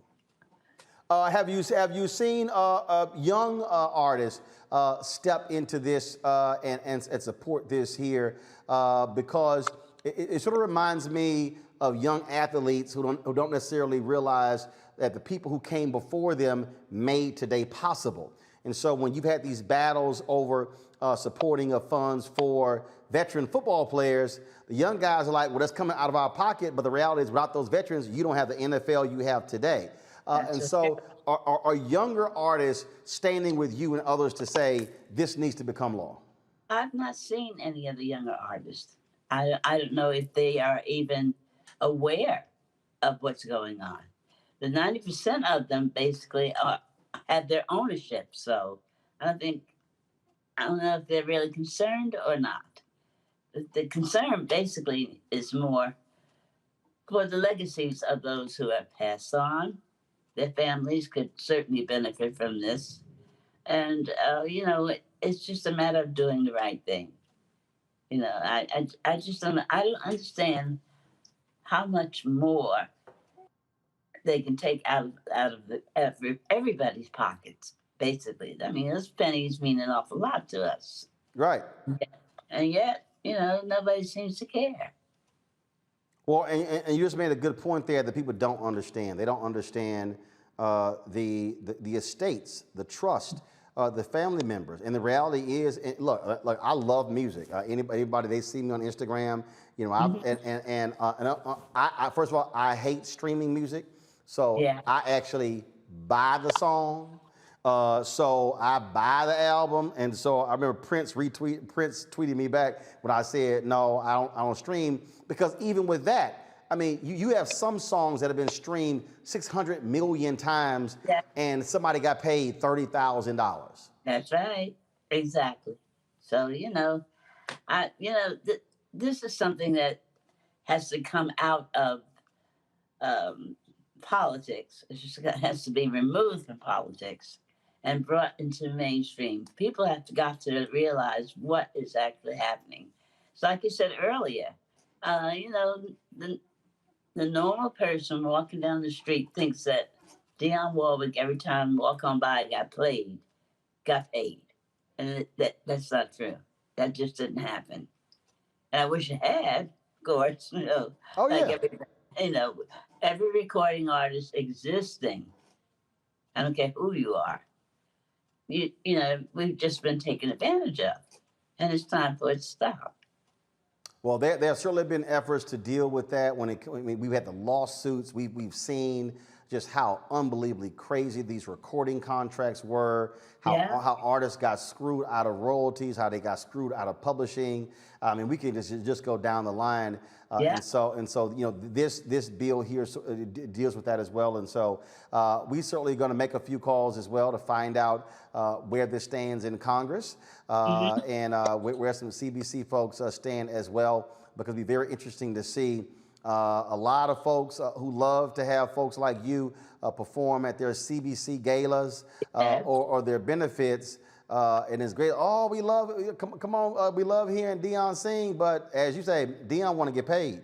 Exactly. I think Janet Jackson said succinctly, "What have you done for me lately?" I mean, it's truly that. It really is. They call on us to do everything in the world, and we show up to do it because we believe in what their causes are. However, they've got to start reciprocating. They really do. They have to stand behind us and beside us. Absolutely. Well, Dionne, you're welcome on this show anytime. All you got to do is just give us a holler. If you want to come on, just we make it possible. See, that's also what happens when you own your shit. You don't have to ask somebody else's opinion. Can we make this happen? So you're welcome on Roland Martin Unfiltered anytime. Thank you, my darling. I appreciate you, and I appreciate your show. I appreciate it. It's always good to see you. We'll chat soon. Thank you, darling. Take care. You take care. I love you, too. All right, love you.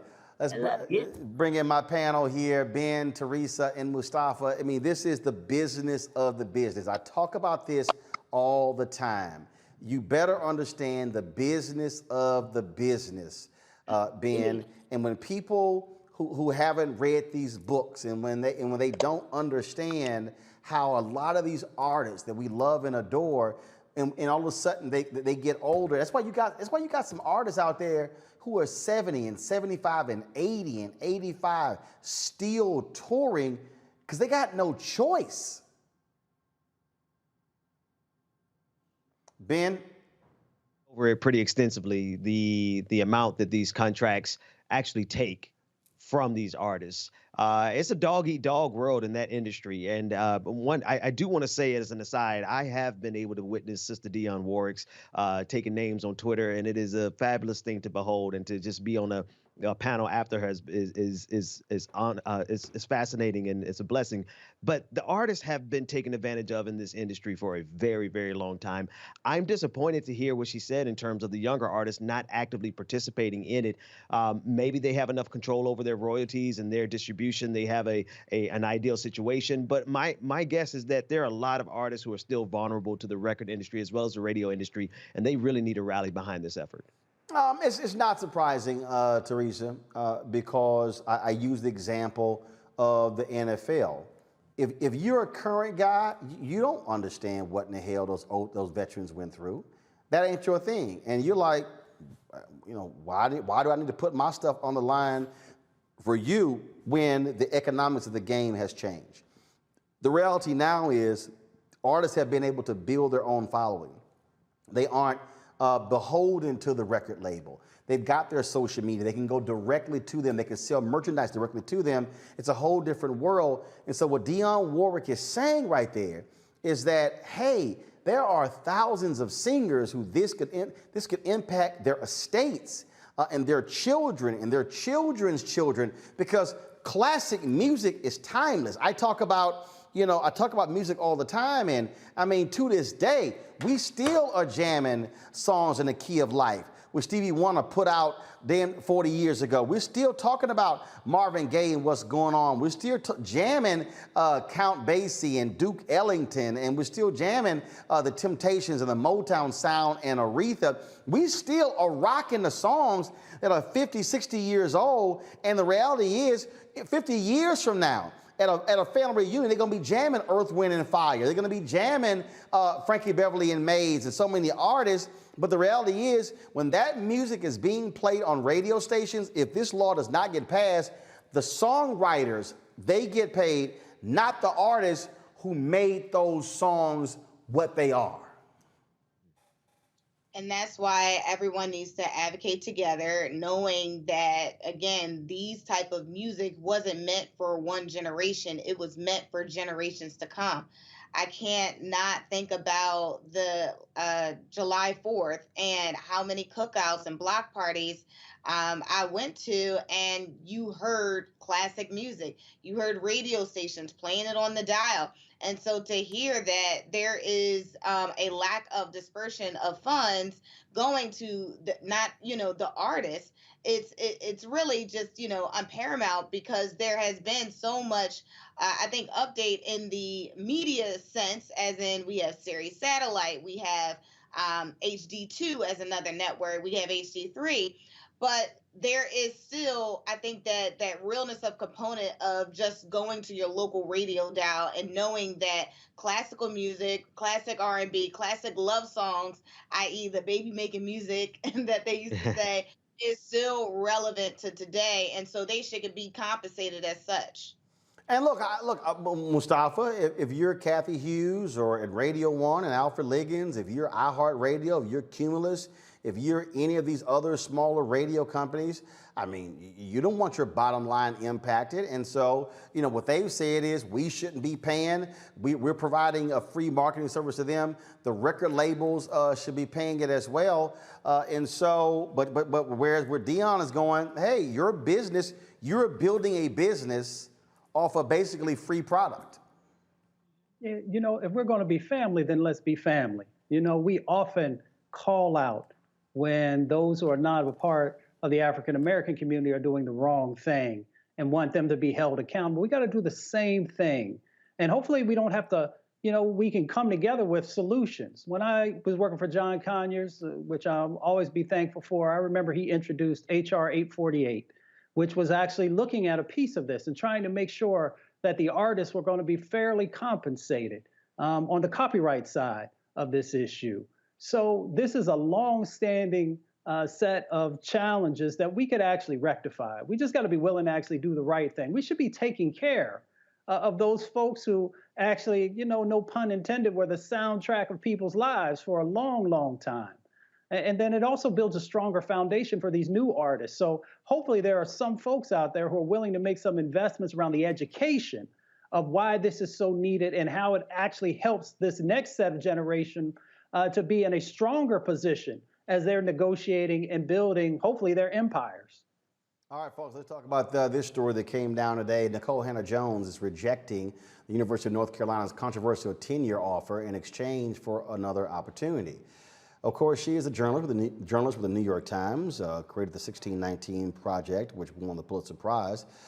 She's actually going to become a member of Howard University's Howard University, where they're going to create a program there, Center for Journalism and Democracy, along with her as well as Ta-Nehisi Coates. Now, she went on CBS this morning to make the decision, but she also is going to serve as the school's first night chair in race and journalism. When she, of course, folks have been all across social media been talking about, especially black journalists, and how big of a decision this is. Last week, of course, the University of North Carolina Board of Trustees voted 9-4 to grant her tenure after initially the decision was made not to bring that to the board to actually approve. Now, she issued a statement with regards to this decision. She published this, and I'm going to pull it up in a second. Folks, if y'all have the statement, go ahead and pull it up, please, so I can read from it. Internet's moving a little slow, and so here it is. Just give me 1 second, folks. Give me 1 second. This is a PDF statement. And though she said, quote, "I have loved the University of North Carolina at Chapel Hill since I was a child watching Tar Heels basketball on television. 2 decades ago, in 2001, I learned that not only had I been accepted into the master's program at the journalism school at UNC, but I had received a full tuition part fellowship. I cried from joy. I cannot believe how lucky I was to get the chance to learn journalism at a place I had so long revered. For the next 2 years, I practically lived in Carroll Hall, spending more time there than anywhere else, even my apartment. I passed hours and hours in that building, studying, working at the Park Library, soaking in the skills of journalism, as well as its ethics and mandates from the many generous instructors sitting in the offices of professors such as Chuck Stone and Harry Amana, who enthralled me with their stories and guided my steps. I met one of my best friends in the master's program, and she became my daughter's godmother." And so it went on and on and on. She talked about getting awards, what she created, the kind of things that she did. Then she also said this here. She talked about what went through and when she was granted tenure and the problems that took place and all of the impact. And one of the things that she said in this statement, even at noting the people who have lobbied for her, and again, it's a very long statement, and she said, "These last few weeks have been very dark. To be treated so shabbily by my alma mater, by a university that has given me so much and which I only sought to give back to, has been deeply painful." Then she laid out some other stuff in here, but then she said, "I cannot imagine working at and advancing a school named for a man who lobbied against me, who used his wealth to influence the hires and ideology of the journalism school, who ignored my 20 years of journalism experience, all of my credentials, all of my work, because he believed that a project that centered Black Americans equaled the denigration of white Americans. Nor can I work at an institution whose leadership permitted this conduct and has done nothing to disavow it. How could I believe I'd be able to exert academic freedom with the school's largest donor so willing to disparage me publicly and attempt to pull the strings behind the scenes? Why would I want to teach at a university whose top leadership chose to remain silent, to refuse transparency, to fail to publicly advocate that I be treated like every other night chair before me? Or for a university overseen by a board that would so callously put politics over what is best for the university that we all love? These times demand courage, and those who have held the most power in this situation have exhibited the least of it." And the statement goes on and on and on here. The thing here, Ben, again, if you go read the statement, it's a very, very long statement that she actually released here. And people have been talking about this, and so Howard University stepped in. I would love, we're going to try to get President Wayne Frederick on. I would love to hear how this all came about, how it was, how they created this particular center, But the thing that we also are looking at is she and Ta-Nehisi, they made the decision. She made the decision to spurn the University of North Carolina to go to Howard University. I've heard people today say Howard should have been the first choice as opposed to UNC. I've heard others say that there were a lot of people who protested about her getting tenure. Some people turned down jobs, some resigned, and some people have said that she should have gone to UNC and fought to change the system because others stood up for her to actually get tenure. Your assessment of this whole debacle that has unfolded? Sister Nikole Hannah-Jones, she's absolutely doing what what is in the best interest for her, and I applaud it. I think we are better for it. I am excited to see that team go over to Howard University, and it really is a bold statement to let a lot of these institutions know that we're doing you a favor by lending you our Blackness. You know, Sister Jones was doing you a favor by lending that Black magic, that Black woman magic that she does in journalism, the professionalism and the countless hours that she put in to develop and hone her craft. And if you're going to dismiss her, the totality of her work because of your insecurity around around racism, then it's your loss. And I think that's what she stated today. And I think as a nation, as a Black people in general, us collectively, I think we should make that statement on a regular basis, because there are plenty of institutions that not only cherish our work, but will promote it without any inhibition or fear of white supremacy. Teresa, this was the tweet that Howard University sent out today with this announcement. Howard University announces Nikole Hannah-Jones and Ta-Nehisi Coates will join the Howard University faculty to help educate the next generation of Black journalists. This was, of course, her speaking this morning, because she gave the television exclusive of this to CBS and Gayle King. Listen. What did you do? We just heard the vote was 9-4, offering you the tenure. What have you decided?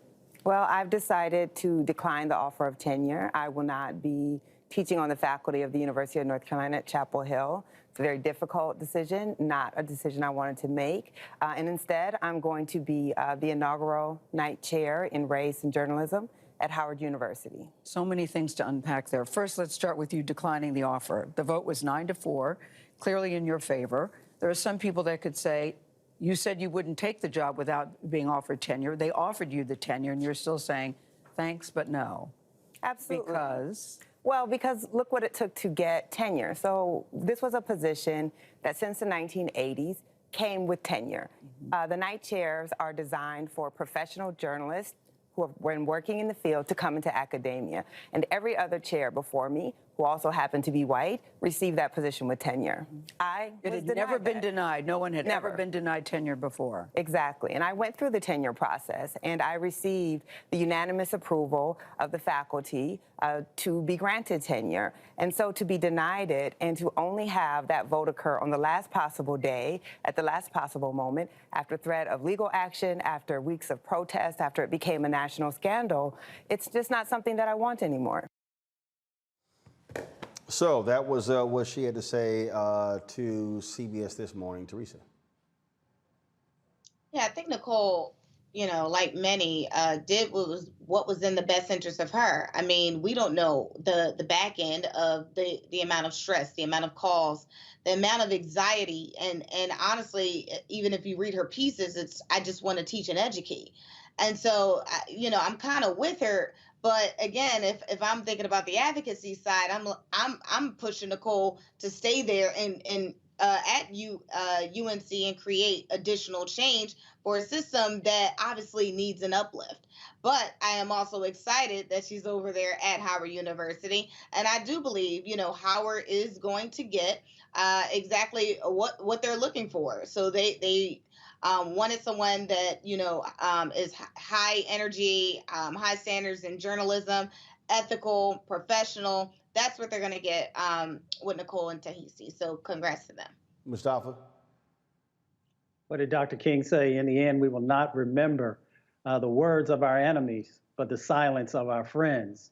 For the University of North Carolina to remain silent for so long says a lot. And it also prepares you for, if you do decide to stay, that you may not have all the support once the cameras and the media attention goes away. So, I mean, everybody knows I've went into some tough situations and organizations that folks said, might not be the most receptive, but I totally get where she is. And I'll just say also, I appreciated the way that she, played this out today, like a top round draft pick.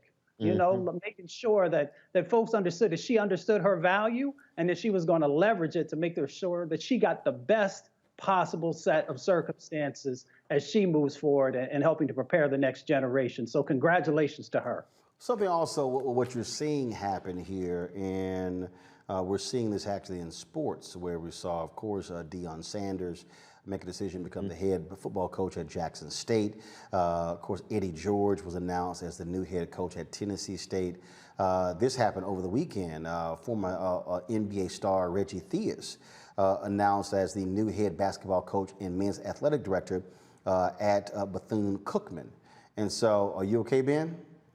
Yeah, no, that's my school, man. I wasn't on screen. You weren't. So were you? I take it this is news to you. You weren't aware of this? I wasn't aware, but hell, Wildcats, Bethune-Cookman University. That's my school, man. So what we're seeing, one of the things that we're seeing is HBCUs go after big names like this One of the reasons being is because in the wake of George Floyd's death, there's been a significant influx of cash going to HBCUs. Mackenzie Scott, the ex-wife of Jeff Bezos, has given millions of dollars, has greatly increased the funds, the endowments of a number of HBCUs, and so we're actually seeing this, and I dare say, and for folk, don't, some people may take it the wrong way, but this is also what happens when you stop chasing white validation. When you recognize that, people talking about, go to a place where you value, I'll be honest with you. I've always understood that I was valued in black media more than I was in white media.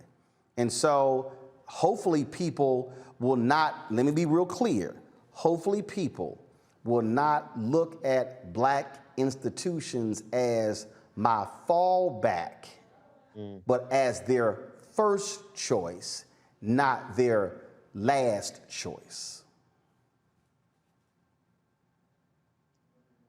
Absolutely, Roland. I love everything about this new season where we no longer care about white validation. No, hold up. Let's not get carried away. A whole bunch of us still do. Yeah. Well, let's speak it into existence that all of us could be delivered from the need for white validation. Because I experienced the same thing, and that's why I got so excited. I'm pretty sure I wasn't on camera, but when I heard that headline, Bethune-Cookman did so well by me, as opposed to the you were not on camera. Hearing was a little slow switching, but y'all, let me just give y'all a reenactment. This was Ben. Yeah, That was the reenactment of when Ben heard that news. So Henry, next time, switch faster so we can show Ben acting a fool on camera. Listen, y'all should see me behind the screens, especially with some of these stories Roland be covering. But listen, I'm a product of Mary McLeod Bethune's $1.50. I'm a product of her last will and testament. And so to see this trend happening across the country, Howard University, they won out big. I mean, can you imagine being able to learn underneath the tutelage of Ta-Nehisi Coates and Nikole Hannah-Jones, Jackson State, with prime time. I mean, it is going to be a wonderful renaissance in believing in only validation we need is from other black folks, and I love it. Look again, and I'm going to say this again. There is, look, I get, I get folks who sit here and they want to work various institutions and and I get it. And I know there's somebody who's probably saying, "Oh, Roland, that's easy to say you at CNN," but they got to remember, I was with black media before I was with CNN, and I never left black media. And I really want people to understand that we also have to be thinking about, Teresa, how we actually build something, the opportunities that we actually get. And so I would hope more people would have an appreciation of black-owned, black-led, black-run institutions. Absolutely. I mean, I remember years ago, as I was making a decision, going to an HBCU school, starting out, or going to a traditional college. I started out at a HBCU school, and then, I transferred to a traditional, but the important part was the decision was going to an HBCU school because I was looking for culture. I was looking for, more background on Black excellence. I wanted to know more. So I think there's a whole narrative that you can get at an HBCU school where you don't really have to have so many racial inequity conversations that you would at a traditional school that's just trying to figure out our blackness. At a HBCU school, students say, there's been studies that say they feel comfortable, they feel like they're at home, they feel more in position to do greater things. And so I want people to know that HBCU schools have excellent leadership. Excellent leadership is always pulled into corporations. So different individuals that you may not hear on your alumni chapter is also working in high-end positions, in the corporate or political space or even entrepreneurial space. So I think, supporting every HBCU school and making it your first choice is the right choice. Well, I tell you this here, and so Mustafa, I'll make it clear. Go where you can go. People always ask me, man, you didn't go to HBCU. I'm always seeing you wear your Texas A&M gear. I'm like, you damn right. My brother went there, I went there, my sister went there. Hell, my parents didn't have the money for all three of us to go to school, so we went where the money was. And so if a HBCU had offered me a scholarship, TSU was right across the street, they didn't even recruit me, and I was the best student in my high school in terms of school communications. But what I tell people, it don't matter if you didn't go to a HBCU, you can still support black institutions, which is one of the reasons why I'll be a scholar in residence at Fisk University this fall. Well, congratulations on that. I mean, you raise one of the most important points is that for the first time in a very, very long time, we're actually seeing an influx in dollars towards some of our HBCUs. I can give a list of others who haven't yet benefited from the sets of dollars that are out there, and to some of our black organizations. So we have to continue to push folks to make sure that the right investments are happening, and then we have to also make sure that we are supporting the organizations that we see value in. So you actually are making a decision when you do not support black organizations. You are saying that you don't see that much value in them. So we have the opportunity to actually change that. And I'll say that's another reason to make sure that you are supporting the Bring the Funk fan club, to make sure that this particular show continues to have the dollars that it needs, so that even when we're at home, we can have the nice backgrounds like you got in the studio right now, Roland. You got that right, and so that's what we're trying to do.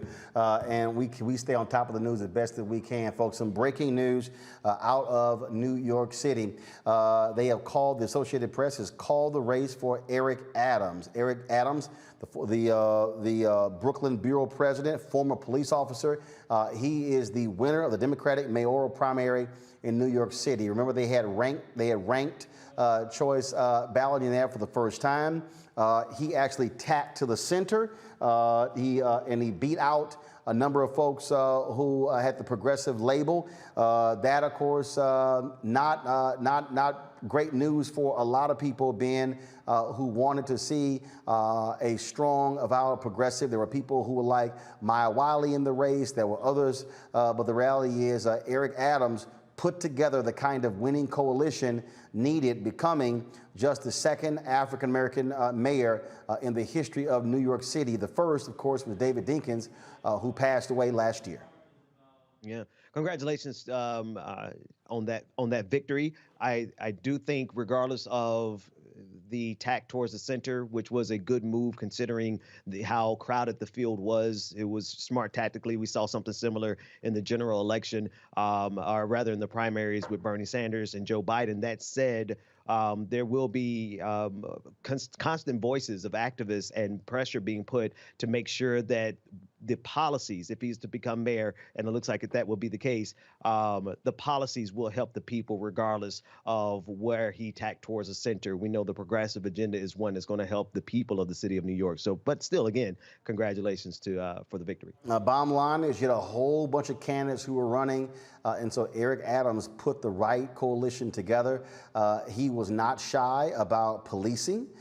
He even talked about bringing back stop and frisk. That was not good news to a lot of progressives in the race, Mustafa, but clearly he was a choice of New Yorkers. Brother Adams has never said that he was a progressive. He's very strategic. And as you said, he put the right coalition together, and he knew how to count the votes.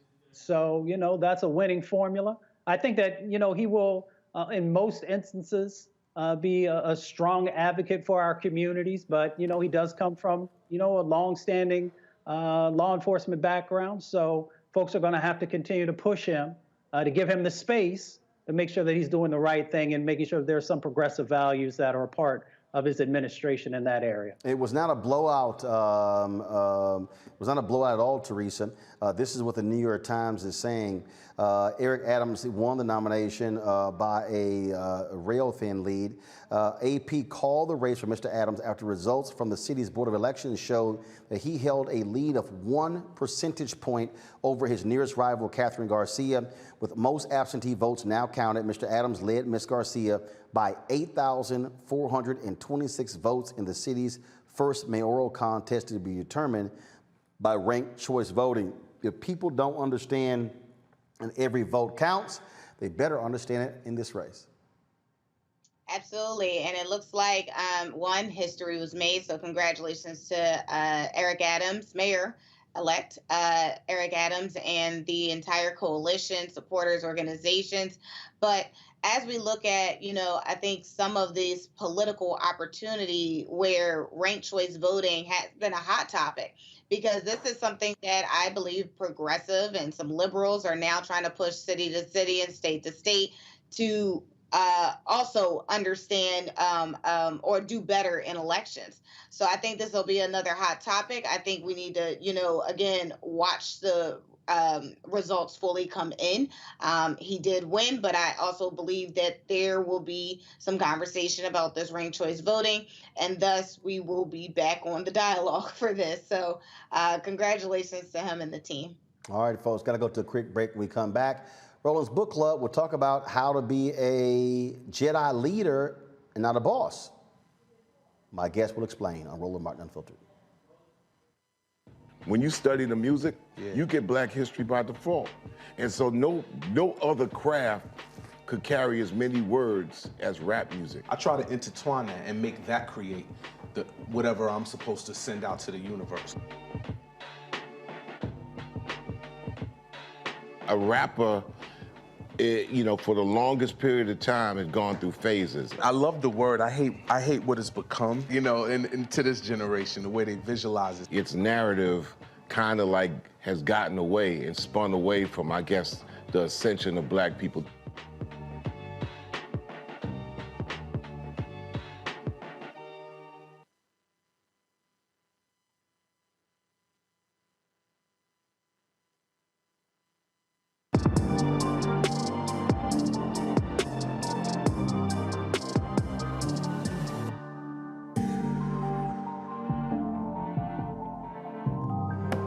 All right, folks, can you actually be a true leader when it comes to your business? My next guest says you should be a Jedi leader, not a boss.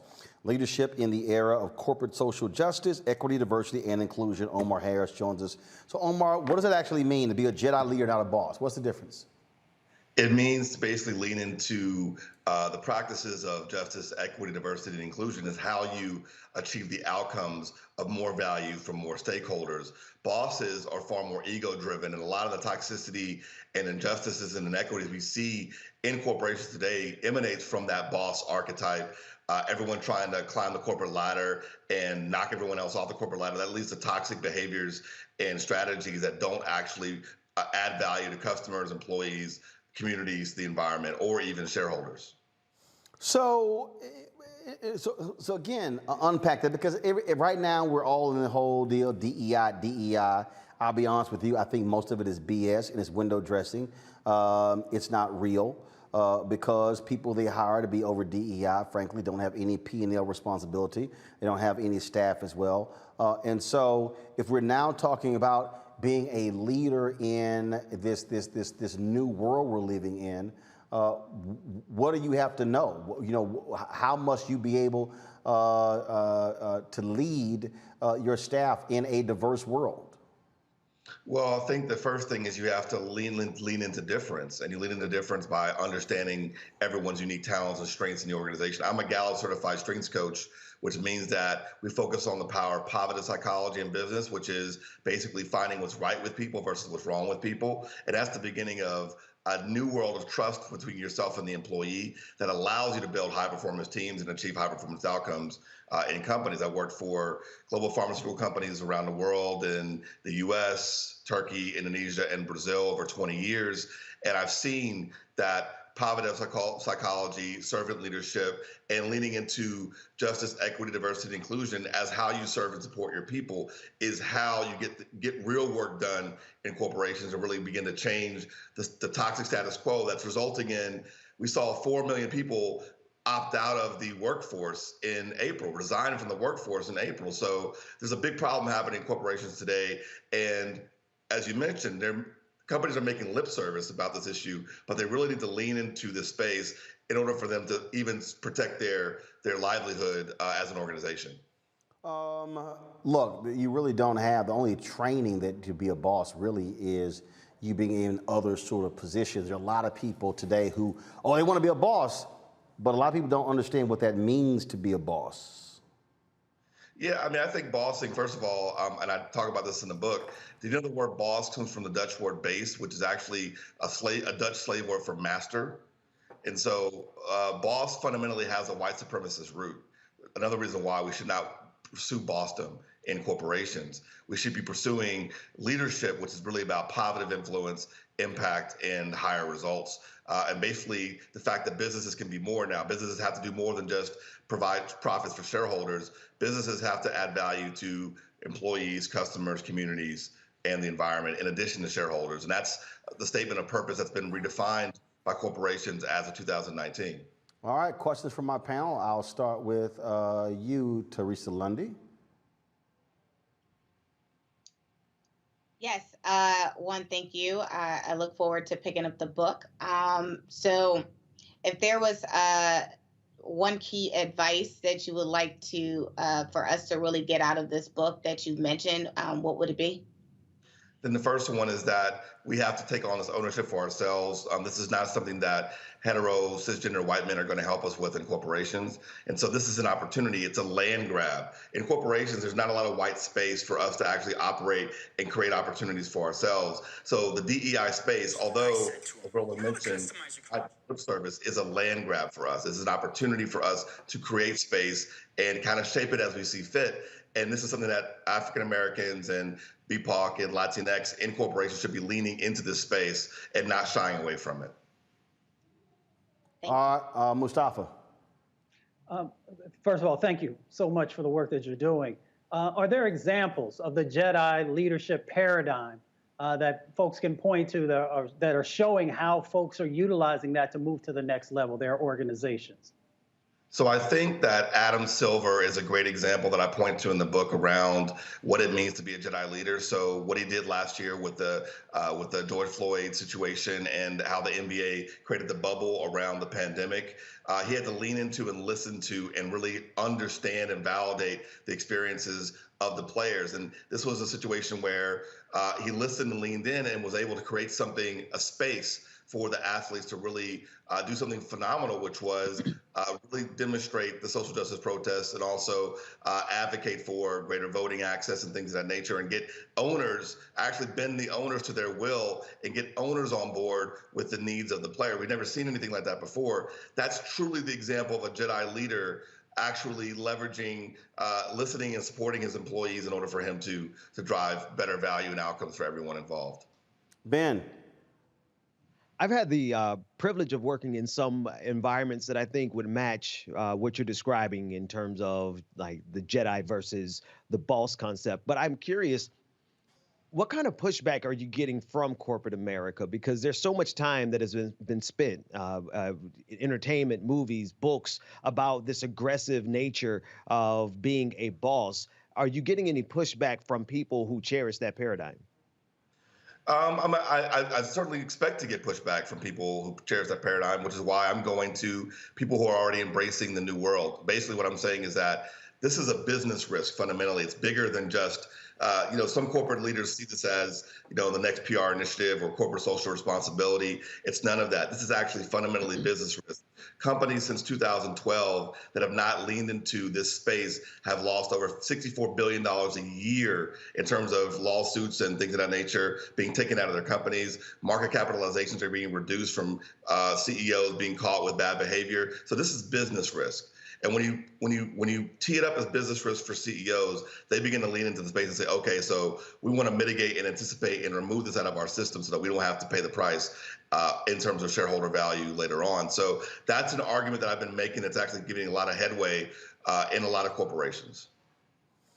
All right, y'all, the book is called Be a Jedi Leader, Not a Boss, Leadership in the Era of Corporate Social Justice, Equity, Diversity, and Inclusion by Omar L. Harris. Omar, we appreciate it. Thanks a lot. Thank you very much. Appreciate you. All right, folks, if y'all want to support what we do here at Roland Martin Unfiltered, please do so.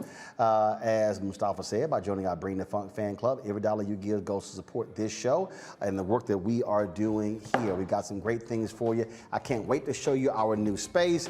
We have literally just moved in. Our first day was Thursday, and so we're still putting stuff up. And so I've teased. Okay, so I'm just going to give y'all this one tease. Okay, so Henry, take it wide. So this is just, but this is literally, I just want y'all to understand, this is just 10% what you're seeing. You're not even, it's not even close to what we're actually going to show. And so I can't wait to show y'all everything here. But we've got some amazing stuff lined up for you. So trust me, y'all want to support us. Again, go to Cash App, $RM Unfiltered, Venmo.com/RM Unfiltered, PayPal.me/R Martin Unfiltered. Zelle is Roland at RolandSMartin.com, Roland at RolandMartinUnfiltered.com. And again, what we're asking for, $50 from each one of our fans. That's $4.19 a month. 13 cents a day, $50 for the year. If you want to give more, you can do so. If you want to give less, look, we understand. We accept every dollar. Let me give a shout out. There were some people, of course, who sent some checks in. And one of them sent a really big check in. So let me see if I can, okay, I'm trying to find the name. I know I sent today. Oh, so shout out to Yvonne Butts, Cheryl Taylor Earl, Randall Proctor, Shirley Majors, Dwayne Baker Jr., Sybil Brown. Sybil, that was a big check you sent. I appreciate it, Sybil. John Shelton, Charles Chambers Jr., Cheryl Dugan, Lisa Jenkins, Kenneth Lee, and so we certainly appreciate y'all's support. Everybody who gives $50 or more, y'all get a personal shout out from me on the show, and so that's how we do it. And of course, every Friday we list all of our fan club members and we scroll all of their names and we make them available on our website as well. All right, folks, that's it for me. I'll see you guys tomorrow right here on Roland Martin Unfiltered, where we'll be talking to Transportation Secretary Pete Buttigieg. Labor Secretary today, Transportation tomorrow, right here on Roland Martin Unfiltered, where we keep it real, keep it black, and we ain't got to ask anybody for permission to do what we do.